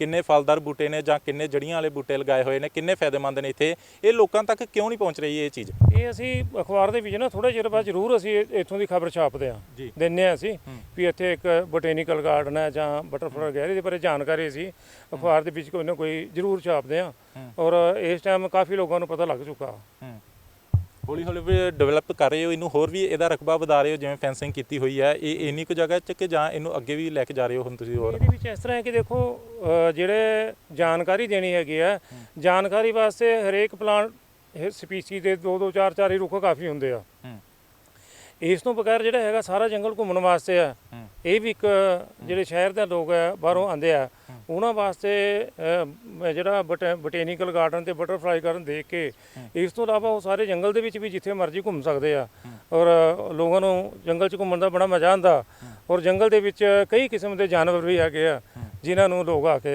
ਦੇਖਦੇ ਤੇ ਬੱਚੇ ਬਹੁਤ ਖੁਸ਼ ਹੁੰਦੇ ਦੇਖ ਕੇ ਮੈਂ ਚਾਹੁੰਦਾ ਜੰਗਲ ਦੇ ਵਿੱਚ ਜਾ ਕੇ ਆਪਾਂ ਹੋਰ ਵੀ ਅੱਗੋਂ ਦੇਖਦੇ ਹਾਂ ਵੀ ਜੰਗਲ ਦੇ ਵਿੱਚ ਹੋਰ ਕਿਹੜੇ ਇੱਥੇ ਰੁੱਖ ਕਿਹੜੇ ਲੱਗੇ ਹੋਏ ਨੇ ਜਾਂ ਜਾਨਵਰ ਕਿਹੜੇ ਨੇ ਜੰਗਲ ਦੇ ਵਿੱਚ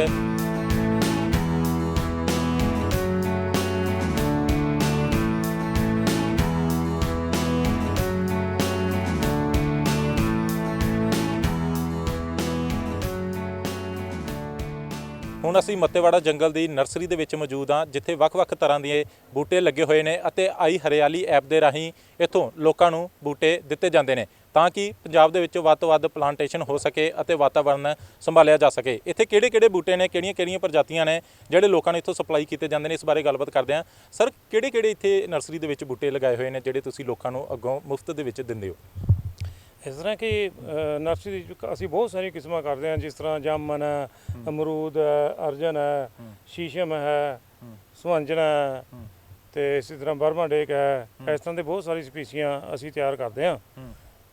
ਮੈਂ ਚਾਹੁੰਦਾ ਵੀ ਨਾਲ ਦੀ ਨਾਲ ਆਪਾਂ ਫਿਰ ਕੇ ਕਰੀ ਦੱਸਦੇ ਹਾਂ, ਤੁਸੀਂ ਦੱਸ ਦਿਓ ਇੱਕ ਵਾਰੀ ਵੀ ਕਿਹੜੇ ਕਿਹੜੇ ਇੱਥੇ ਜ਼ਿਆਦਾ ਜਿਹੜੀ ਡਿਮਾਂਡ ਆ ਉਹ ਲੋਕਾਂ ਦੇ ਵਿੱਚ ਕਿਹੜੀ ਡਿਮਾਂਡ ਕਿਹੜੇ ਬੂਟੇ ਦੀ ਜ਼ਿਆਦਾ ਆਉਂਦੀ ਤੁਹਾਨੂੰ? ਜਿਹੜੇ ਲੋਕ ਆ ਉਹ ਤਾਂ ਜ਼ਿਆਦਾ ਪਾਪੂਲਰ ਜੀ ਤੇ ਬਰਮਾਡੇਕ ਤੇ ਇਸ ਤੋਂ ਇਲਾਵਾ ਸਫੈਦਾ, ਇਹ ਤਿੰਨੇ ਜਿਹੜੀ ਲੋਕਾਂ ਦੀ ਡਿਮਾਂਡ ਹੈਗੀ ਆ।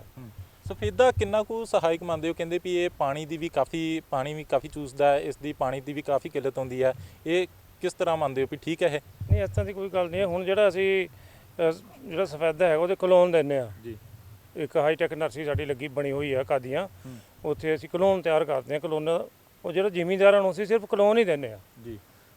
ਉਹ ਜਿਹੜੀ ਸਮੈਪ ਪੰਜਾਬ ਐਪ ਹੈਗੀ ਆ, ਉਹਦੇ ਰਾਹੀਂ ਅਸੀਂ ਉਹ ਬੁੱਕ ਕਰਦੇ ਹਾਂ, ਔਰ ਬੁੱਕ ਕਰਕੇ ਉਸ ਤੋਂ ਬਾਅਦ ਉਹਨਾਂ ਨੂੰ ਫ੍ਰੀ ਪਲਾਂਟ ਦਿੰਦੇ ਆ, ਔਰ ਉਹਨਾਂ ਨੂੰ ਲਾਉਣ ਵਾਸਤੇ ਜਿਹੜਾ ਉਹਨਾਂ ਦਾ ਖਰਚਾ ਵੀ ਅਸੀਂ ਉਹਨਾਂ ਨੂੰ ਦਿੰਦੇ ਆ, ਪਰ ਏਅਰ ਪਾਲਣ ਵਾਸਤੇ ਵੀ ਉਹਨਾਂ ਨੂੰ ਖਰਚਾ ਦਿੱਤਾ ਜਾਂਦਾ, ਤਾਂ ਜੋ ਉਹ ਲੋਕ ਜ਼ਿਆਦਾ ਤੋਂ ਜ਼ਿਆਦਾ ਦਰਖਤ ਲਗਾਉਣ।